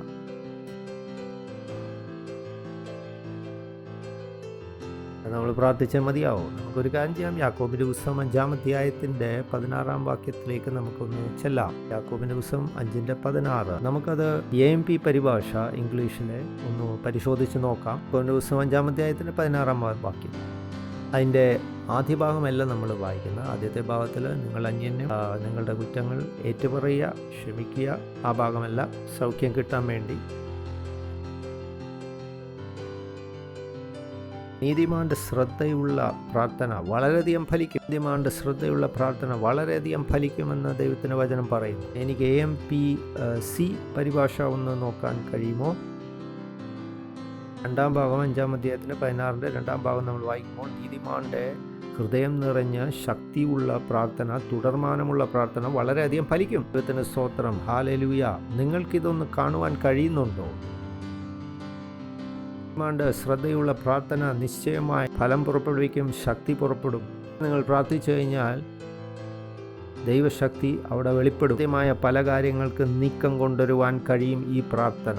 എന്നോട് ചോദിക്കുന്ന എന്ത് ശക്തിയെക്കുറിച്ചാണ് നിങ്ങൾ പറയുന്ന സഹോദരൻ? ഞാൻ പറയാം, ഒരുപക്ഷെ ദൂതന്മാരിറങ്ങി പ്രവർത്തിക്കുന്ന ഒരു ശക്തിയായിരിക്കാം. വരുമ്പോൾ പല കാര്യങ്ങൾ നിങ്ങൾക്ക് അനുകൂലമായി വരാം. ഒരു മനുഷ്യരുടെ ഹൃദയങ്ങൾ മാറാം, നിങ്ങൾക്ക് അനുകൂലമാകാം. ഒരു വ്യക്തി ഒരുപക്ഷെ നിങ്ങളെ ഉപദ്രവിക്കുകയായിരിക്കാം നാളുകളായി. പെട്ടെന്ന് ദൈവത്തിൻ്റെ ആത്മാവായിട്ട് ഹൃദയത്തെ തൊടുന്നു, അയാൾ മാറുന്നു, പുതിയ സൃഷ്ടിയാവുന്നു. ഈ മധ്യസ്ഥ പ്രാർത്ഥന കൊണ്ട് ധാരാളം ദൂതന്മാർ നിങ്ങൾക്ക് വേണ്ടി പ്രവർത്തിക്കുവാൻ രംഗത്തിറങ്ങുകയാണ്. ഇതൊക്കെ ഉദാഹരണങ്ങളാണ്. എന്ത് സംഭവിക്കുന്നു എന്ന് പറയുന്നതിൻ്റെ ഉത്തരം ഞാൻ പറയുകയാണ് നിങ്ങൾക്ക് അറിയാൻ വേണ്ടി. നീതിമാന്റെ ശ്രദ്ധയുള്ള പ്രാർത്ഥന വളരെയധികം ഫലിക്കും. 17-ാമത്തെ വാക്യം കൂടെ നമുക്കൊന്ന് വായിച്ചു നോക്കാം. ഏലിയാവ് നമ്മളെപ്പോലെ സമസ്വഭാവമുള്ള മനുഷ്യനാണ്. ഈ ഭാഗം ആരാ എഴുതിയെന്ന് നോക്കണം. യഹൂദനായിരിക്കുന്ന യാക്കോബ് പോലെയല്ല. പൗലോസ് ജാതികൾക്ക് എഴുതി, എന്നാൽ യാക്കോബ് യഹൂദന്മാർക്ക് വേണ്ടി എഴുതി. പൗലോസ് ഉപയോഗിക്കുന്ന പദങ്ങൾക്ക് കുറച്ചുകൂടെ വ്യത്യാസമുണ്ട്, കുറച്ചുകൂടെ ആത്മീയ പദങ്ങളൊക്കെ ഉപയോഗിക്കാം. എന്നാൽ യാക്കോബ് ഇവിടെ ഉപയോഗിച്ചിരിക്കുന്ന പദം മനസ്സിലാക്കുന്ന ഭാഷയിൽ വേണം യാക്കോബ് എഴുതാൻ. അതുകൊണ്ട് ആ ശൈലിയിൽ എഴുതിയിരിക്കുന്നു. ഏലിയാവനും സാധാരണ മനുഷ്യൻ എന്ന് പറയുമ്പോൾ അവിടെ ശരീരത്തോടുള്ള ബന്ധത്തിൽ ഉള്ള കാര്യങ്ങളാണ് അവിടെ യാക്കോബ് ഉദ്ദേശിക്കുന്നത്. അതുകൊണ്ട് ഈ ഭാഷ ഒന്ന് ശ്രദ്ധിക്കുക. ദൈവത്തിന് സ്തോത്രം, ഹല്ലേലൂയ. ഏലിയാവ് നമ്മളെപ്പോലെ സൽസ്വഭാവിയുള്ള മനുഷ്യനാണ്, സ്വഭാവമുള്ള മനുഷ്യനാണ്. യഹൂദനോട് എഴുതുകയായിരുന്നു യാക്കോബ്. ആ ഒരു ശൈലിയിൽ എഴുതിയെന്നേ ഉള്ളൂ. ആ ഒരു വർണ്ണം അതിൽ ഉണ്ട് എന്നുള്ളത് മാത്രം മനസ്സിലാക്കിയാൽ മതി. നമ്മളെപ്പോലെ വികാരങ്ങളും ചിന്തകളും മനസ്സും ഒക്കെ ഉള്ള ഒരു വ്യക്തി, അതാണ് അവിടെ ഉദ്ദേശിക്കുന്നത്. ഏലിയാവും നമ്മളെപ്പോലെ ഒരു മനുഷ്യനായിരുന്നു. നമ്മുടെ ശരീരത്തിന് പരിമിതികൾ ഉള്ളതുപോലെയൊക്കെ തന്നെ ഏലിയാവിനും ഉണ്ടായിരിക്കുന്നു. ഞാൻ പറയുന്ന കാര്യം നിങ്ങൾക്ക് മനസ്സിലാവുന്നുണ്ടോ? അങ്ങനെ ഒരു ആശയമാണ് യാക്കോബ് തൻ്റെ കേൾവിക്കാരോട് അറിയിക്കുവാൻ ആഗ്രഹിക്കുന്നത്. മഴ പെയ്യാതിരിക്കാൻ അവൻ പ്രാർത്ഥനയിൽ അപേക്ഷിച്ചു. 3 വർഷവും 6 മാസവും ദേശത്ത് മഴ ഇല്ല. ഏതായാലും നിങ്ങൾക്ക് ആ കഥ നിശ്ചയമായി നിങ്ങൾക്ക് അറിയാം, നിങ്ങൾ കേട്ടിട്ടുണ്ട്. അഹാബുമായിട്ടുള്ള ഒരു ഏറ്റുമുട്ടലുണ്ടായി ഏലിയാവിന് രാജാവുമായിട്ട്. അത് പറഞ്ഞു, നീ അവിടുന്ന് മാറിപ്പോ, 3.5 വർഷം മഴയില്ലല്ലോ. ആ ദേഷ്യമാണ്. അതിൻ്റെ അടുത്ത വാക്യം കൂടെ നമുക്കൊന്ന് വായിക്കാം. അവൻ വീണ്ടും പ്രാർത്ഥിച്ചപ്പോൾ ആകാശത്ത് നിന്ന് മഴ പെയ്തു, ഭൂമിയിൽ ധാന്യം വിളഞ്ഞു. ഒരുപക്ഷെ നിങ്ങൾ തന്നെ ഈ ഭാഗം വായിച്ചിട്ട് ഇത് വലിയ ഒരു സംഭവം തന്നെയാണോ എങ്കിൽ താങ്കളും അതുപോലെ തന്നെ വീടിന് പുറത്തിറങ്ങി മഴ പെയ്യാതിരിക്കട്ടെ എന്ന് പറയുമ്പോൾ മഴ പിന്നെയും തുടർന്ന് പെയ്യുകയാണ്. ചിന്തിക്കും, എൻ്റെ പ്രാർത്ഥന നടക്കുന്നില്ലല്ലോ. എന്നാൽ ഏലിയാവ് പ്രാർത്ഥിച്ച ഒരു വരിയിലുള്ള പ്രാർത്ഥനയല്ല. ദൈവത്തോട് സംസാരിച്ചപ്പോൾ അത് സമുദ്രത്തിൽ പോയി വീഴും. അങ്ങനെ പർവ്വതം സമുദ്രത്തിൽ പോണേ, അത് വ്യത്യസ്തമായ പ്രാർത്ഥനയാണ്. നിങ്ങൾ മഴ പെയ്യരുത്, മഴ നിൽക്കട്ടെ എന്ന് നിങ്ങൾ കൽപ്പിക്കുമ്പോൾ അനേകർ പ്രാർത്ഥിക്കുന്നു മഴ പെയ്യട്ടെ എന്ന്. അങ്ങനെ വരുമ്പോൾ ആരുടെ പ്രാർത്ഥന കേൾക്കും? അപ്പോൾ പ്രാർത്ഥനയ്ക്കകത്ത് പല വിഷയങ്ങളുണ്ടെന്ന് മനസ്സിലാക്കണം. താൻ വീണ്ടും പ്രാർത്ഥിച്ചു, സ്വർഗം തുറന്നു, ആകാശത്ത് നിന്ന് മഴ പെയ്തു, ഭൂമി ധാന്യം കൊണ്ട് വിളഞ്ഞു. എന്നാൽ എന്താണ് ഇവിടെ സംഭവിച്ചത്? നമുക്കൊന്ന് പരിശോധിച്ച് നോക്കാം. 1 രാജാക്കന്മാരുടെ പുസ്തകം 18-ാം അധ്യായം ഏത് തരത്തിലുള്ള പ്രാർത്ഥനയാണ് ഇവിടെ ചൊല്ലിയത്? രാജാക്കന്മാർ 18-ാം അധ്യായം മനോഹരമായ ഒരു അധ്യായമാണ്. അത് മുന്നോട്ട് പോകുന്നതിന് മുമ്പ് അന്തരീക്ഷത്തിൽ മൊത്തത്തിൽ ഒരു പിരിമുറുക്കമായിരുന്നു. കാരണം മഴയില്ലാതെ മനുഷ്യരൊക്കെ അസ്വസ്ഥപ്പെട്ടിരിക്കുകയായിരുന്നു. അതിന് മേലാണ് എല്ലാ കുറ്റങ്ങളും ചുമത്തിയത്. നീ കള്ളപ്രവാചകനാണ്, നീ പറഞ്ഞിട്ട് ഇവിടെ വെള്ളമില്ല. അതോടൊപ്പം തന്നെ ബാലിനെ സേവിക്കുന്നവരും ഉണ്ടായിരുന്നു, ധാരാളം പേര്. അപ്പോൾ അതൊരു ഏറ്റുമുട്ടലായിരുന്നു. അപ്പോൾ ഏലിയാവ് പറഞ്ഞു, നിങ്ങളുടെ പ്രവാചകന്മാരെ കൊണ്ടുവരൂ. ബാലിനെ സേവിക്കുന്ന പ്രവാചകന്മാരെ വിളിക്കാൻ പറഞ്ഞു. ദൈവം നിർദ്ദേശിച്ച പ്രകാരം നിങ്ങൾക്കത് കാണുവാൻ കഴിയും. യാഗം അർപ്പിക്കാൻ പറ, അവരുടെ ദൈവത്തെ വിളിക്കാൻ പറ, മഴ പെയ്യാൻ. ബാലിനെ സേവിക്കുന്നവർ ആർപ്പിടാൻ തുടങ്ങി, വിളിക്കാൻ തുടങ്ങി, നിലവിളിക്കാൻ തുടങ്ങി. അവർ അവരുടെ ശരീരത്തിൽ മുറിവേൽപ്പിക്കാൻ തുടങ്ങി. പക്ഷെ ഒന്നും തന്നെ അവിടെ സംഭവിച്ചില്ല. യാഗത്തിന്മേൽ ഏലിയാവിന്റെ സമയം വന്നപ്പോൾ യാഗത്തിന്മേൽ വെള്ളം തളി. താൻ ദൈവത്തോട് പ്രാർത്ഥിച്ചു. സ്വർഗത്തിൽ നിന്നും തീ കൊണ്ട് സംസാരിക്കുന്ന ദൈവം കടന്നു വരുവാൻ പ്രാർത്ഥിച്ചപ്പോൾ അവിടെ നിന്ന് ദൈവത്തിൻ്റെ അഗ്നി വരികയും ആ യാഗം പൂർണ്ണമായി ദഹിപ്പിക്കുകയും ചെയ്തു. നിങ്ങൾ വായിക്കണം എന്താണ് അവിടെ സംഭവിച്ചത്. ഏലിയാവ് അവരെ എല്ലാം കൊന്നു, ബാലിനെ സേവിക്കുന്നവർ. പിന്നെ ഏലിയാവ് ആഹാബിനോട്, നീ ചെന്ന് ഭക്ഷിക്കുക, പാനം ചെയ്യുക, വലിയ മഴയുടെ മുഴക്കം ഉണ്ട് എന്ന് പറഞ്ഞു. ആബേ, നീ പോയിട്ട് ഭക്ഷിക്കുക, പാനം ചെയ്യുക. മനോഹരമായ ഒരു വചനം. പിന്നെ ഏലിയാവ് ആഹാബിനോട്, നീ ചെന്ന് ഭക്ഷിച്ച പാനം ചെയ്യുക, വലിയ മഴയുടെ മുഴക്കമുണ്ട് എന്ന് പറഞ്ഞു. തുടർന്ന് അടുത്ത വാക്യം വായിക്കാം. ആഹാബ് ഭക്ഷിച്ച് പാനം ചെയ്യേണ്ടതിന് പോയി. ഏലിയാവോ കർമ്മേൽ പർവ്വതത്തിൻ്റെ മുകളിൽ കയറി നിലത്ത് കുനിഞ്ഞ് മുഖം തൻ്റെ കാൽമുട്ടിൽ വെച്ച് ചുവടിൽ വെച്ചു. ഏലിയാവ് കർമ്മേൽ പർവ്വതത്തിന്റെ മുകളിൽ കയറി നിലത്ത് കുനിഞ്ഞ് മുഖം തന്റെ കാൽമുട്ടിന്റെ ഇടയിൽ വെച്ച് താൻ പ്രാർത്ഥിപ്പാൻ തുടങ്ങി. ഏലിയാവിനറിയായിരുന്നു ഇന്ന് താൻ മഴ പെയ്തില്ലെങ്കിൽ തന്റെ കാര്യം തീർന്നു പോകുമെന്ന് അറിയായിരുന്നു. സാഹചര്യം വളരെ പിരിമുറുക്കമുള്ള. ദൈവം തന്നിലൂടെ വലിയ അത്ഭുതം ചെയ്തു. തീ കൊണ്ട് ദൈവം സംസാരിച്ചു. പ്രവാചകന്മാരെ എല്ലാം കൊന്നു. ഏകദേശം 400 ബാൽ പ്രവാചകന്മാരെ കൊന്നു. സംഭവം അറിയാമല്ലോ. എല്ലാവരും ഏത് സമയത്തും ഒരു പ്രതിസന്ധി പൊട്ടിത്തെറിക്കാവുന്ന സാഹചര്യമായിരുന്നു. പക്ഷേ അത്ഭുതം അവർ കണ്ടു. 1 വർഷമായി മഴയില്ലാത്ത വരണ്ട അവസ്ഥയിലൂടെ കടന്നു പോകുന്ന ജനം പിരിമുറുക്കത്തിന്റെ അറ്റത്ത് നിൽക്കുകയാണ്. ഇന്ന് മഴ പെയ്തില്ലെങ്കിലുള്ള സ്ഥിതി, ഇതില്ലെങ്കിൽ ഏലിയാവിനെ കൊന്നൊടുക്കും. അതാണ് മധ്യസ്ഥതയ്ക്കുള്ള പ്രാർത്ഥനയുടെ മറുപടി, അതിൻ്റെ നിലവാരം. സ്വന്തം ജീവനെ പണയം വെച്ചുകൊണ്ടുള്ള പ്രാർത്ഥന. എന്തെങ്കിലും ഒരു കാര്യം അവിടെ സംഭവിച്ചേ മതിയാവും. പ്രാർത്ഥനയിലൂടെ ഒരു അത്ഭുതം സംഭവിച്ചേ മതിയാവും. വേറെ പോംവഴിയില്ല. സംഭവിച്ചില്ലേ എന്ത് ചെയ്യും? വേറെ പോംവഴിയില്ല. ഏലിയാവ് തൻ്റെ ജീവിതത്തെ പോലും അപകടത്തിലാക്കിയാണ് താൻ പ്രാർത്ഥിച്ചത്. മറ്റൊരാളുടെ പ്രശ്നവും ഭാരവും നിങ്ങളുടെ ഭാരവും പ്രശ്നവുമായി മാറണം. ഇത്തരത്തിലുള്ള മധ്യസ്ഥത നിങ്ങൾക്ക് വഹിക്കാവുന്നതാണ്. നിങ്ങളുടെ ഒരു സുഹൃത്ത് വിവാഹം കഴിച്ചു, പക്ഷേ അവളുടെ ഭർത്താവ് അവളെ ഒരുപാട് ഉപദ്രവിക്കുന്നു. അവസ്ഥ മനസ്സിലാക്കിക്കൊണ്ട് അതിൻ്റെ ഇടിവിൽ നീ പ്രാർത്ഥിക്കണം. നിങ്ങൾ പ്രാർത്ഥിക്കണം. അടി കൊള്ളുന്ന വ്യക്തി നിങ്ങളായി കണ്ട് നിങ്ങൾക്കത് അടി കിട്ടുന്നു എന്നുള്ള രീതിയിൽ കണ്ട് പ്രാർത്ഥിക്കും. ഇങ്ങനെ വരുമ്പോൾ പ്രാർത്ഥനയ്ക്ക് ഒരു നൂതന അവസ്ഥയിലേക്ക് കടന്നു വരും. വികാരങ്ങൾ പൊങ്ങി വരുവാനിടയാവും.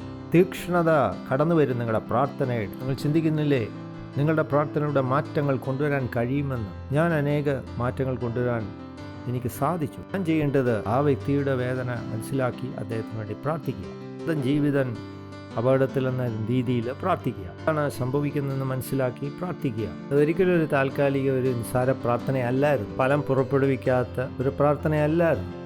ഇല്ല, മറുപടി ഇല്ല എന്നുള്ള ഒന്നും ഇല്ല. അതിൽ മറുപടി ഉണ്ട്. ഇത്തരത്തിലുള്ള പ്രാർത്ഥനയെക്കുറിച്ച് മനുഷ്യർക്ക് അറിവില്ല.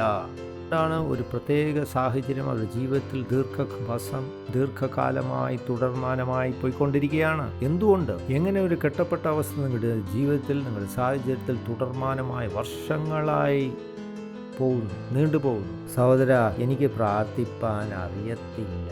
ആശ്രയെ, എനിക്ക് പ്രാർത്ഥിപ്പാൻ അറിയത്തില്ല. നിങ്ങൾ എന്നെക്കുറിച്ച് എന്താ ചിന്തിക്കുന്നത്? നിങ്ങൾക്ക് വേണ്ടി ഇടിവിൽ നിന്ന് പ്രാർത്ഥിക്കുന്ന ഏലിയാവാണോ ഞാൻ? പറയട്ടെ, ആഹാബിനോട് പറഞ്ഞു, നീ പോയി ഭക്ഷിക്കുക, പാനം ചെയ്യുക. അത് തന്നെ ഞാൻ ചെയ്യും. താഴ്ച എന്തായാലും നമ്മളെല്ലാം ഏലിയാവിൻ്റെ ആ ഒരു രീതി എടുക്കാൻ പോവുകയാണ്. എല്ലാ ദിവസവും ഏലിയാവായിട്ട് നിൽക്കാൻ പറ്റുമോ?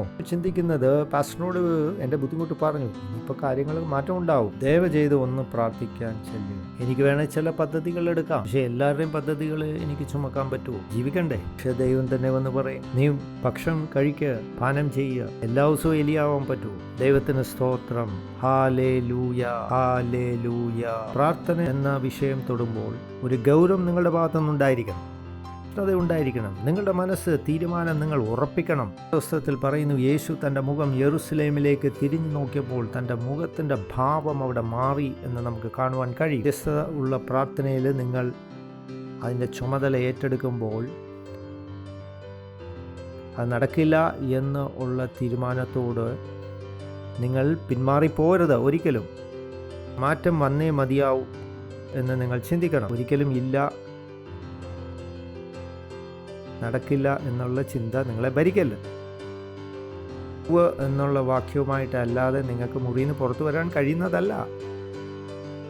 മുറിയുടെ അകത്തു നിന്ന് നിങ്ങൾ പുറത്തു വരുമ്പോൾ നടക്കും എന്നുള്ള അർത്ഥത്തിലായിരിക്കും. അത് തന്നെയാണ് ഏലിയാവോട് ചെയ്തതായിട്ട് നമ്മൾ കാണുന്നു. കാരണം ഏലിയാവിന് ഒരു സത്യം അറിയാമായിരുന്നു, താൻ പ്രാർത്ഥിക്കുമ്പോൾ മറ്റുള്ളവർ ബാലൻ്റെ പ്രവാചകന്മാർ മഴ പെയ്യരുത് എന്ന് തന്നെ അവർ പറഞ്ഞുകൊണ്ടിരിക്കും എന്ന് ഏലിയാവിനറിയാമായിരുന്നു. ആ രാജ്യത്ത് ബാലൻ്റെ പ്രവാചകന്മാർക്ക് എങ്ങനെ പേര് ലഭിച്ചു? തീർച്ചയായിട്ടും ആ ദേശത്ത് അവരെ അനുഗമിക്കുന്ന ധാരാളം പേര് അവിടെ ഉണ്ടായിരിക്കണം. അവരെ അനുഗമിക്കുന്ന വ്യക്തികൾ ചിന്തിച്ചു കാണും, ഈ ഏലിയാവ് ദുഷ്ടനാണല്ലോ എന്നവർ ചിന്തിച്ചു കാണും. ആ പ്രവാചകന്മാരെ കൊന്നപ്പോൾ അനുഗമിക്കുന്നവർ ചിന്തിക്കും, ഇനി മഴ പെയ്യണ്ട. അതുകൊണ്ട് ഏലിയാവിന് നന്നായിട്ട് അറിയാം വിഷയം പിരിമുറുക്കമുള്ള ഒരു സാഹചര്യമാണ് താൻ. അതുകൊണ്ട് പ്രാർത്ഥിച്ചു. ഹല്ലേലൂയ, ദൈവത്തിന് സ്തോത്രം. പിന്നെ ഭക്ഷിക്കാനും പാനം ചെയ്യാനും താൻ പോയി. ഏലിയാവ് എന്ത് ചെയ്തു? കർമ്മേൽ പർവ്വതത്തിന്റെ മുകളിൽ കയറി താൻ നിലത്ത് കുനിഞ്ഞ് മുഖം തൻ്റെ കാൽമുട്ടിൽ ഇടയിൽ വെച്ച് പ്രാർത്ഥന ആരംഭിച്ചു. അടുത്ത വാക്യം, അവൻ തൻ്റെ ദാസനോട് നീ ചെന്ന് കടലിലേക്ക് നോക്കുക എന്ന് പറഞ്ഞു. അവൻ ചെന്ന് നോക്കി, ഒന്നുമില്ല എന്ന് പറഞ്ഞു. വീണ്ടും 7 പ്രാവശ്യം ചെല്ലുക എന്ന് തന്നോട് പറഞ്ഞു. ഏലിയാവ് പ്രാർത്ഥിച്ചുകൊണ്ടിരുന്നു. അത് വിശദീകരിച്ചു തരാം. പ്രാർത്ഥിച്ചുകൊണ്ടിരുന്നപ്പോൾ ഒരു പ്രത്യേക സമയമായപ്പോൾ, പ്രാർത്ഥന കൂടിയപ്പോൾ, ദൈവശക്തി വ്യാപരിക്കാൻ തുടങ്ങിയപ്പോൾ താൻ തൻ്റെ ദാസനോട് പറഞ്ഞു, ചെന്ന് നോക്കുക മഴ പെയ്യുന്നുണ്ടോ. തൻ്റെ ദാസൻ പോയി മടങ്ങി വന്നു. ഒരു മാറ്റവും ഇല്ല എന്ന് താൻ പറഞ്ഞു. മഴ പെയ്യാത്തപ്പോൾ താൻ വീണ്ടും ശക്തമായി പ്രാർത്ഥിച്ചു. തുടർന്നു. ദൈവശക്തി അവിടെ ചലിക്കാൻ തുടങ്ങിയപ്പോൾ തൻ്റെ ദാസനോട് പറഞ്ഞു, നീ ചെന്ന് നോക്കുക മഴ പെയ്യുന്നുണ്ടോ. ഇത് അനേക പ്രാവശ്യം സംഭവിച്ചുകൊണ്ടിരിക്കുന്നു. ഒരിക്കലും പ്രാർത്ഥന നിർത്തിയില്ല. ഞാൻ വീണ്ടും വീണ്ടും പ്രാർത്ഥിച്ചുകൊണ്ടിരുന്നു.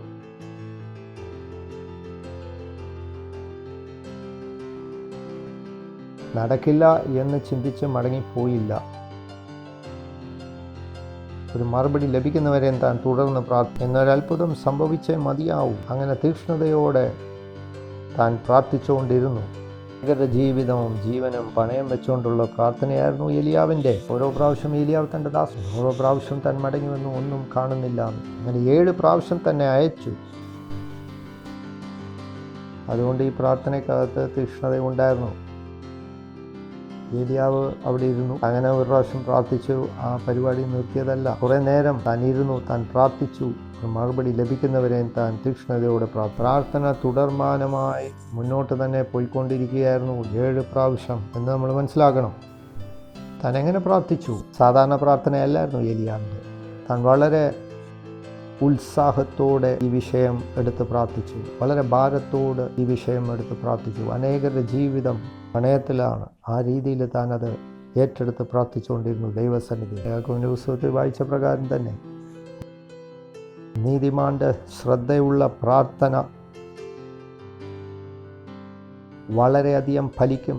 കാരണം അതിൻ്റെ അകത്ത് ദൈവശക്തി ഉത്ഭവിക്കുകയെന്ന പ്രാർത്ഥനയാണ്. തുടർന്ന് നമുക്ക് അടുത്ത വാക്യം കൂടെ വായിക്കാം.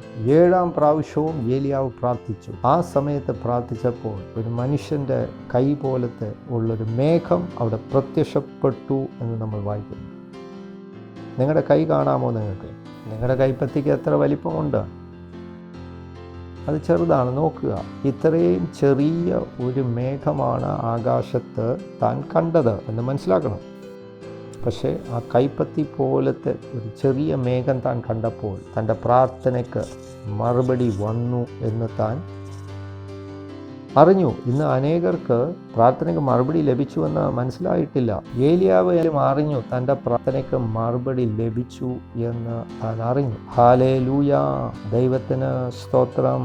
അതുപോലെ നിങ്ങൾ പ്രാർത്ഥിക്കുകയാണ്, ആ പണം എൻ്റെ കയ്യിൽ വരട്ടെ, എൻ്റെ കൈവശം വരട്ടെ എന്ന് നിങ്ങൾ പ്രാർത്ഥിക്കുകയാണ്. അല്ലെങ്കിൽ നിങ്ങൾ വിതച്ചു, നിങ്ങൾ പ്രാർത്ഥിച്ചു, നിങ്ങൾക്ക് 100 രൂപ ലഭിച്ചു, പ്രാർത്ഥനയ്ക്ക് മറുപടി ലഭിച്ചു എന്ന് നിങ്ങൾ അറിയുന്നു. 1000 രൂപ ഞാൻ വിതച്ചതാണ്, പക്ഷേ മറുപടിയായിട്ട് ഫലം ലഭിച്ചത് 100 സഹോദര, സാരമില്ല. അപ്പോൾ ഒരു കൈമേഘം പോലെ ഒരു കാര്യമാണ് നിങ്ങൾക്ക് ലഭിച്ചത്. ഞാൻ ആദ്യമായി ചിന്തിക്കുന്നത്, എങ്ങനെ ഈ കൈ താൻ പോലെ ഉള്ള മേഘം താൻ ആകാശത്ത് കണ്ടു. ആ മേഘം വളരെ ചെറുതായിരുന്നു, എങ്ങനെ അത് കാണുവാൻ കഴിഞ്ഞു? പക്ഷെ ഏലിയാവ് തിരിച്ചറിഞ്ഞു, തൻ്റെ പ്രാർത്ഥനയ്ക്ക് മറുപടി വന്നു എന്ന് താൻ തിരിച്ചറിഞ്ഞു. എനിക്കെന്തായാലും എൻ്റെ മറുപടി ലഭിക്കും. Hallelujah, hallelujah. മനുഷ്യർ യഥാർത്ഥത്തിൽ കാര്യങ്ങൾ നടക്കാതെ വരുമ്പോൾ പെട്ടെന്ന് തന്നെ അവരങ്ങ് വിട്ടുകളെ അല്ലെങ്കിൽ ഉപേക്ഷിക്കും. എന്നാൽ ആത്മീയ കാര്യത്തിൽ അങ്ങനെ വിട്ടുകൊടുക്കരുത്, പ്രാർത്ഥിക്കണം. Hallelujah, hallelujah. ആളുകൾ പറയുന്നു, ഞാൻ പ്രാർത്ഥിച്ചു പാസ്റ്ററെ, പക്ഷേ കാര്യങ്ങൾ പഴയ ഗതിയിൽ തന്നെ പോകുന്നു എന്നവർ പറയുന്നു. പ്രാർത്ഥിച്ചു, പക്ഷേ നന്മയൊന്നും കാര്യമായിട്ട് വന്നില്ല, അല്ലെങ്കിൽ ഒന്നും തന്നെ വന്നില്ല. എന്നാൽ മറിച്ച് ചിന്തിക്കുക, നിങ്ങൾ പ്രാർത്ഥിക്കാതിരുന്നെങ്കിൽ കാര്യങ്ങൾ ഇതിലും മോശമായിരിക്കില്ലേ? നിങ്ങൾ പ്രാർത്ഥിച്ചില്ലെങ്കിൽ കാര്യങ്ങൾ എത്ര. തുടർന്ന് നമ്മൾ വായിക്കുന്നു, 7ാം പ്രാവശ്യം താൻ പ്രാർത്ഥിച്ചപ്പോൾ സമുദ്രത്തിൽ നിന്നും ഒരു കൈപ്പത്തി പോലെ ഒരു ചെറിയ മേഘം പൊങ്ങി വരുന്നത് താൻ കണ്ടു. 7ാം പ്രാവശ്യമാണ് ഇതാ കടലിൽ നിന്ന് ഒരു മനുഷ്യൻ്റെ കൈ പോലെ ഒരു ചെറിയ മേഘം പൊങ്ങി വരുന്നുവെന്ന് പറഞ്ഞു. അതിനവൻ, നീ ചെന്ന് അഹാബിനോട് മഴ നിനക്ക് ആകാതിരിക്കേണ്ടതിന് രഥം പൂട്ടി ഇറങ്ങി പോയിക്കൊള്ളുക. ഏലിയാവ് തിരിച്ചറിഞ്ഞു തൻ്റെ പ്രാർത്ഥനയ്ക്ക് മറുപടി വന്നുവെന്ന്. അനേകർ അറിയുന്നില്ല അവരുടെ പ്രാർത്ഥനയ്ക്ക് മറുപടി ലഭിച്ചു. പക്ഷേ ഏലിയാവ് തിരിച്ചറിഞ്ഞു തൻ്റെ പ്രാർത്ഥനയ്ക്ക് മറുപടി ലഭിച്ചു, താൻ വിജയിച്ചു, ജയം ആഘോഷിച്ചു. മധ്യസ്ഥ പ്രാർത്ഥനയുടെ നടുവിൽ ജയം കൈക്കൊണ്ടു എന്ന് നിങ്ങൾ തിരിച്ചറിയാം. ഒരു വരിയിലുള്ള പ്രാർത്ഥനയല്ല, സ്ഥിരതയുള്ള പ്രാർത്ഥന. ഈ ഒരൊറ്റ മനുഷ്യനാണ് ആ രാജ്യത്തെ മുഴുവൻ അവൻ വിറപ്പിച്ചെടുത്തു. എസ്കേൽ പ്രവചനത്തിൽ വായിച്ചത് നിങ്ങൾ ഓർക്കുന്നുണ്ടോ? ദൈവം അന്വേഷിക്കുന്നു, ഒരു മനുഷ്യൻ ഇടിവിൽ നിൽക്കാനുണ്ടോ? ഈ ഭാഗങ്ങൾ വായിച്ചപ്പോൾ ദൈവം എൻ്റെ കണ്ണ് തുറന്ന് എന്നെ കാണിച്ചു. എത്ര പേര് പ്രാർത്ഥിച്ചു? ഒരു മനുഷ്യൻ്റെ പ്രാർത്ഥന കൊണ്ടാണ് ഇത് സംഭവിച്ചത്. നമ്മളിതിൻ്റെ അകത്ത് മനസ്സിലാക്കുന്ന മറ്റൊരു കാര്യം ഇവിടെ ഉണ്ട്. ഏലിയാവിൻ്റെ കൂടെ നിന്ന് ഒരു ദാസനുണ്ട്. എന്നാൽ ആ ദാസൻ പ്രാർത്ഥിച്ചതായിട്ട് നമ്മൾ വായിച്ചില്ല. താൻ വെറുതെ ഒരു ജഡീകനായിരുന്നു. താൻ തൻ്റെ കൂടെ വന്നു, തൻ്റെ കൂടെയുള്ള ചില ജോലികൾ ചെയ്തു എന്ന് മാത്രം. കൂടെ വന്ന ദാസൻ പ്രാർത്ഥിച്ചില്ല, താൻ കൂടെ വന്നെന്ന് മാത്രമേ ഉള്ളൂ. അപ്പോൾ ഒരിക്കൽ നിങ്ങൾ പ്രാർത്ഥിക്കാൻ പഠിച്ചാൽ ദൈവരാജ്യത്തിന് നിങ്ങൾ വലിയ ഒരു അനുഗ്രഹമാണ്. നിങ്ങൾ ദൈവസഭയ്ക്ക് ഒരു വലിയ അനുഗ്രഹമാണ്, രാജ്യത്തിനൊരു അനുഗ്രഹം. നിങ്ങളുടെ വിശുദ്ധ കരങ്ങൾ ദൈവത്തെ ഉയർത്തി അവനെ മഹത്വപ്പെടുത്തുക. നിങ്ങൾ ഞങ്ങളുടെ പരിപാടി ആദ്യമായിട്ട് കാണുകയാണെങ്കിൽ, നിങ്ങളുടെ ജീവിതം ക്രിസ്തുവിന് വേണ്ടി സമർപ്പിച്ചിട്ടില്ലെങ്കിൽ ഞാൻ നിങ്ങളെ പ്രോത്സാഹിപ്പിക്കുന്നു. ഇത് നിങ്ങളുടെ ഒരു സുവർണ അവസരമാണ്. നിങ്ങളുടെ ജീവിതത്തിൽ ദൈവത്തെ നഷ്ടമാക്കുവാൻ യാതൊരു കാരണവശാലും ഒരു അവസരവും ഉണ്ടാകരുത്. കാരണം വേറെ ഒന്നുമല്ല, ഈ തലമുറയിൽ ദൈവത്തെ നഷ്ടപ്പെടുത്തുവാൻ വളരെ എളുപ്പമാണ്. ഇത് നിങ്ങളുടെ സുവർണ അവസരമാണ്. ഒരുപക്ഷെ നിങ്ങൾ ഈ പരിപാടി കണ്ടുകൊണ്ടിരിക്കുമ്പോൾ തന്നെ ഇത് ദൈവനിയോഗമാണ്. നിങ്ങളെ രക്ഷയുടെ അനുഭവത്തിലേക്ക് കൊണ്ടുവരുവാൻ ദൈവം ഉപയോഗിച്ച ഒരു പദ്ധതിയാണ്. എൻ്റെ പിന്നാലെ നിങ്ങൾക്ക് ഈ പ്രാർത്ഥന ചൊല്ലാവുന്നതാണ്. യേശുവിനെ നിങ്ങളെ രക്ഷിതാവായി സ്വീകരിക്കാവുന്നതാണ്. നിങ്ങളെവിടെ ആയിരിക്കുകയാണെങ്കിലും ഇപ്പോൾ തന്നെ നിങ്ങളുടെ കണ്ണുകൾ അടയ്ക്കുക, ഹൃദയത്തിൽ വിശ്വസിക്കുക, നിങ്ങളുടെ വാവുകൊണ്ട് ഏറ്റുപറയുക. അങ്ങനെ ദൈവത്തെ നിങ്ങൾക്ക് സ്വീകരിക്കാവുന്നതാണ്. നിങ്ങളൊന്ന് ഏറ്റുപറഞ്ഞ്, പ്രിയ പിതാവേ, ദൈവമേ, ഞാൻ യേശു ക്രിസ്തുവിൽ വിശ്വസിക്കുന്നു, ജീവനുള്ള ദൈവത്തിൻ്റെ പുത്രനിൽ ഞാൻ വിശ്വസിക്കുന്നു. അവൻ എൻ്റെ പ്രാണന് വേണ്ടി ക്രൂശുമരണമേറ്റു. ദൈവമോ മരണപാശങ്ങൾ അഴിച്ച് അവനെ 3-ാം ദിവസം ഈ ജീവനോടെ ഉയർത്തെഴുന്നേൽപ്പിച്ചു. ഇന്ന് യേശു ക്രിസ്തുവിനെ എൻ്റെ ജീവിതത്തിലേക്ക് ഞാൻ സ്വീകരിക്കുന്നു. എൻ്റെ ദൈവവും എൻ്റെ രക്ഷിതാവുമായിരിക്കാൻ ഞാൻ സ്വീകരിക്കുന്നു. എൻ്റെ വാവുണ്ടി ഞാൻ ഏറ്റു പറയുന്നു, യേശു കർത്താവ് എൻ്റെ ദൈവവും എൻ്റെ രക്ഷിതാവുമായിരിക്കുന്നു. വിശ്വാസത്താൽ നിത്യജീവൻ എൻ്റെ ആത്മാവിലേക്ക് ഞാൻ സ്വീകരിക്കുന്നു. ഈ നിമിഷം ഞാൻ രക്ഷിക്കപ്പെട്ടിരിക്കുന്നു. പിതാവേ, എന്നെ രക്ഷപ്പെടുത്തിയതിനായി നന്ദി പറയും. ഞാൻ ഇപ്പോൾ തന്നെ വീണ്ടും ജനിച്ചിരിക്കുന്നു. യേശു ക്രിസ്തുവിൻ നാമത്തിൽ തന്നെ, ആമേൻ. ഞങ്ങളുടെ പൂർണ്ണ വിവരങ്ങൾ സ്ക്രീനിൽ കാണാവുന്നതാണ്. നിങ്ങളുടെ ഭാഗത്തു നിന്നും കേൾക്കണം എന്ന് ഞങ്ങൾക്ക് ആഗ്രഹമുണ്ട്. നിങ്ങൾ യേശുവിനെ സ്വീകരിച്ചിട്ടുണ്ടെങ്കിൽ നിങ്ങളുടെ ഭാവിയിൽ നിങ്ങളെ നയിക്കുവാൻ, ആലോചന പറയുവാൻ ഞങ്ങൾ കൂടെ ഉണ്ട്. അതിനു മുമ്പ് ഒരു പ്രാവശ്യം കൂടെ നിങ്ങൾക്ക് എല്ലാവർക്കും വേണ്ടി പ്രാർത്ഥിക്കുന്നത്. പിതാവേ, ഈ ഓരോ വ്യക്തികളും തൻ്റെ ജീവനെ കൊടുത്തിരിക്കുകയാണ് ക്രിസ്തുവിന് വേണ്ടി. ഞാൻ ഇവർക്ക് വേണ്ടി പ്രാർത്ഥന വലിയ നാമം അവരുടെ ജീവിതത്തിൽ എന്നേക്കും പതിയട്ടെ. നിമിഷം മുതൽ പിശാചിന് അവരുടെ മേൽ യാതൊരു അവകാശവുമില്ല. അവരിങ്ങനെ എന്നെ മുന്നോട്ട് തുടരും. യേശു എന്ന വലിയ നാമത്തിൽ അവർ വേരൂന്നി ഉറച്ച് ഇരിക്കും. അതിനാൽ ഞാൻ അവരെ അനുഗ്രഹിക്കുന്നു, അങ്ങയുടെ പ്രത്യാശയാൽ അനുഗ്രഹിക്കുന്നു. ഈ നിമിഷം മുതൽ അവർ അനുഗ്രഹിക്കപ്പെട്ടിരിക്കുന്നു. ഹല്ലേലൂയ, ദൈവത്തിന് സ്തോത്രം.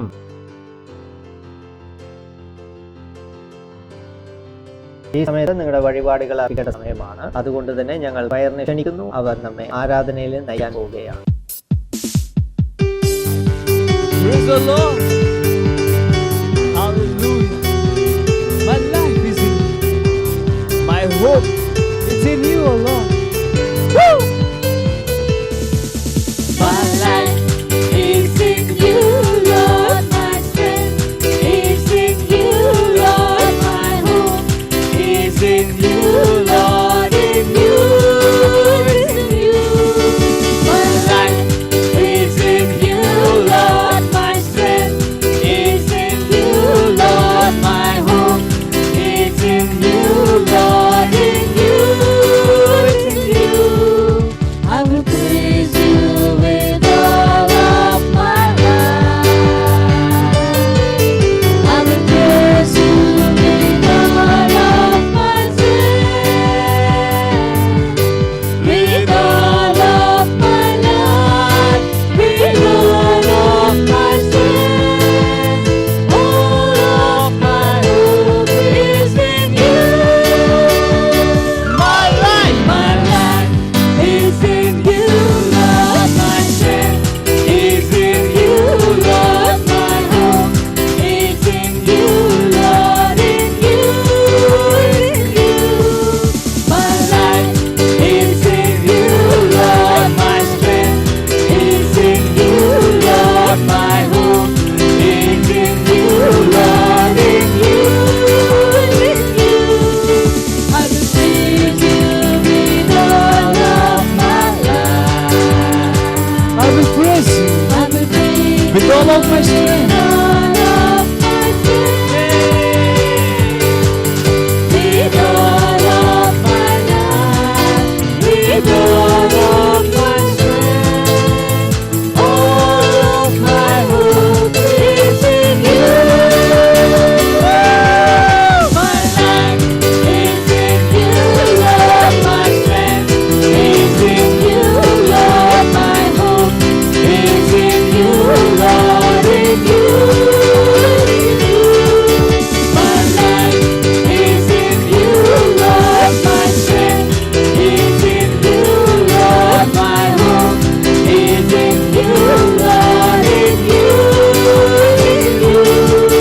I will praise you with all of my life. I will praise you with all of my strength, with all of my life, with all of my strength.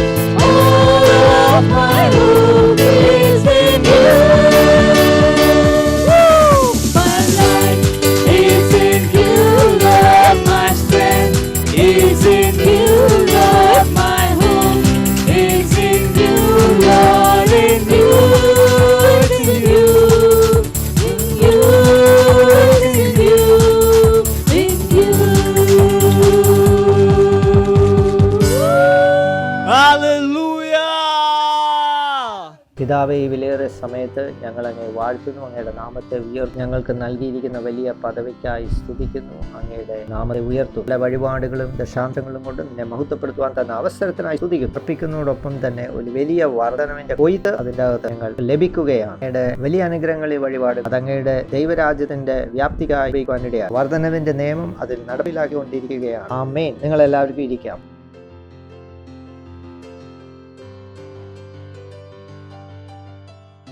ഇപ്പോൾ അറിയിപ്പുകളുടെ സമയമാണ്. പുതിയൊരു പദ്ധതി ഞങ്ങൾ തുടങ്ങുകയാണ്. മനോഹരമായ ഒരു പദ്ധതി. അതിനെക്കുറിച്ച് സെൽ നേതാക്കളുമായി സംസാരിക്കുകയുണ്ടായി. നമ്മുടെ സഭയിലെ ആ പദ്ധതി പ്രകാരമാണ് ജൂൺ മാസം 30-ാം തീയതിക്ക് മുമ്പ് 2021 ക്രൈസ്റ്റ് എംബസിയിലെ സഭ ഇന്ത്യയിലെ എല്ലാ ജില്ലകളിലും തുടങ്ങുവാൻ പദ്ധതി ഇട്ടിരിക്കുകയാണ്. രാജ്യത്തിൽ മൊത്തത്തിൽ നമ്മൾ പരിശോധിക്കുകയാണെങ്കിൽ ഏകദേശം 700-715 മുതൽ 738 ജില്ലകൾ ഉണ്ടാകാൻ സാധ്യതയുണ്ട്. ഇന്റർനെറ്റ് പരിശോധിച്ചാൽ ഒരുപക്ഷെ പൂർണ്ണമായ വിവരങ്ങൾ ലഭിച്ചെന്ന് വരികയില്ല. നമ്മൾ ഉദ്ദേശിക്കുന്നത് 50 ദൈവദാസന്മാർ, നേതാക്കന്മാർ, ഊർജ്ജസ്വലയുള്ളവർ, തീക്ഷ്ണതയുള്ളവർ 50 പേര്, ചുരുങ്ങിയത് 15 ജില്ലകളിൽ പോയി ഈ പരിപാടികൾ തുടക്കമിടും. താല്പര്യപ്പെടുന്നത് മുംബൈയിൽ നിന്ന് ഓരോ ജില്ലകളിലേക്ക് അയക്കുവാൻ ഇവിടുന്ന് താല്പര്യപ്പെടുന്നു. എൻ്റെ കണ്ണുകൊണ്ട് അത് കാണുവാൻ ആഗ്രഹിക്കുന്നു. ഇവിടുന്ന് അയക്കുമ്പോൾ അത് എൻ്റെ കണ്ണുകൾ കൊണ്ട് തന്നെ കാണാം. അപ്പോൾ എനിക്ക് അതിൽ നിന്ന് ചില മറുപടി ലഭിക്കും. അത് പരിശോധിക്കാം. മുംബൈയിൽ നിന്നും 50 പേരെ അയക്കുവാൻ താല്പര്യപ്പെടുന്നു ഞാൻ.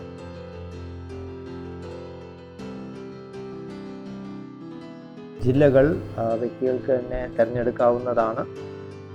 ഞാൻ ആഗ്രഹിക്കുന്ന എൻ്റെ ആളുകൾ അവിടെ പോകുമ്പോൾ അവരവിടെ ഉണ്ട് എന്ന് അറിയുവാൻ താല്പര്യപ്പെടുന്നു. ഞാൻ അയക്കുന്ന വ്യക്തികൾ ആരാണ്, എന്താണ്, എവിടെയാണെന്നുള്ളത് ഒരു കോൺഫറൻസ് വഴി അറിയാനല്ല, നേരിട്ട് അതറിയുവാൻ താല്പര്യപ്പെടുന്നു ഞാൻ അയക്കുന്ന വ്യക്തികളെ.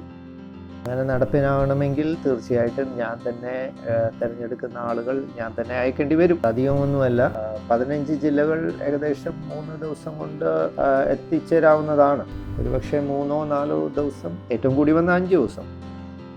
അതിന് ഉള്ള പരിപാടി സാധാരണ ഒരാഴ്ചയൊക്കെ എടുക്കും. ഈ 4-5 ദിവസം നിശ്ചയമായി സാധ്യമാണെന്ന് എനിക്ക് തോന്നുന്നു. അങ്ങനെ ഒരു വ്യക്തി നിങ്ങളാണ് തോന്നുന്നെങ്കിൽ പാസ്റ്ററിനോട് പറയാവുന്നതാണ്. അങ്ങനെ പോകാവുന്ന ഒരു വ്യക്തി ഞാനാണെന്ന് നിങ്ങൾക്ക് തോന്നുന്നുണ്ടോ?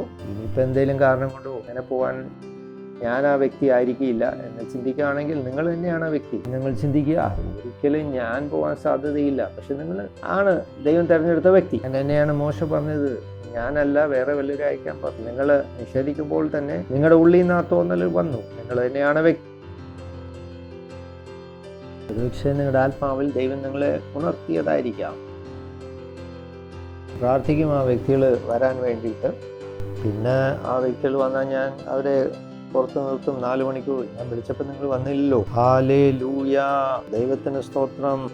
ഇപ്പോൾ അന്വേഷിക്കുന്ന 50 നേതാക്കന്മാർ, ധൈര്യമുള്ളവർ, നമ്മളോടൊപ്പം പോകുവാൻ താല്പര്യമുള്ളവർ. ഒരാഴ്ചക്കുള്ള പരിപാടിയാണ്. വൈകാരിക ശുശ്രൂഷയുടെ ലഘുലേഖയായിട്ട് വേണം പോകേണ്ടിയിരിക്കുന്നത്.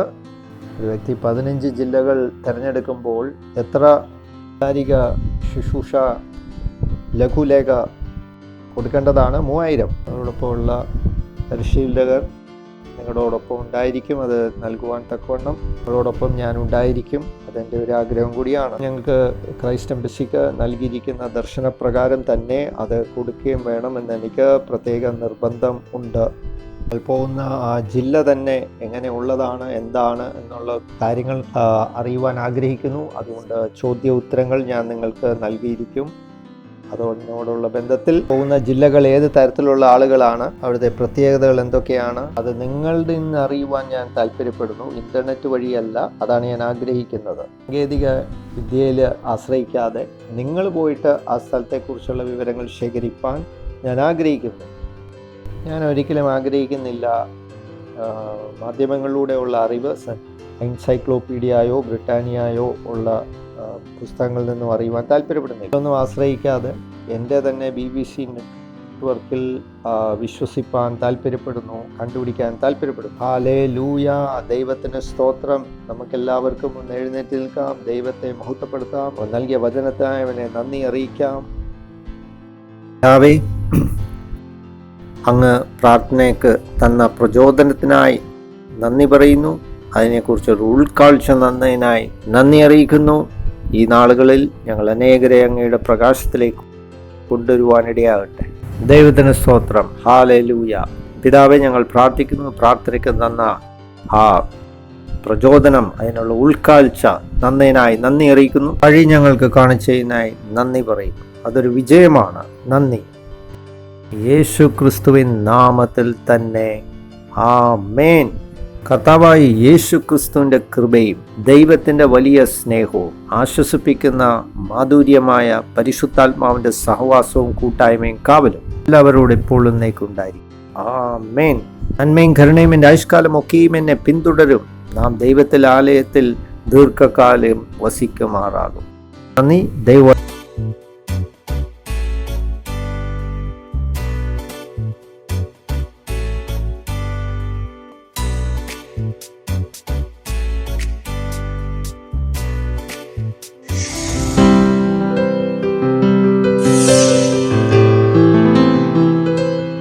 Subscribe to our channel, hit the bell icon, like, comment and share. Thank you and God bless you.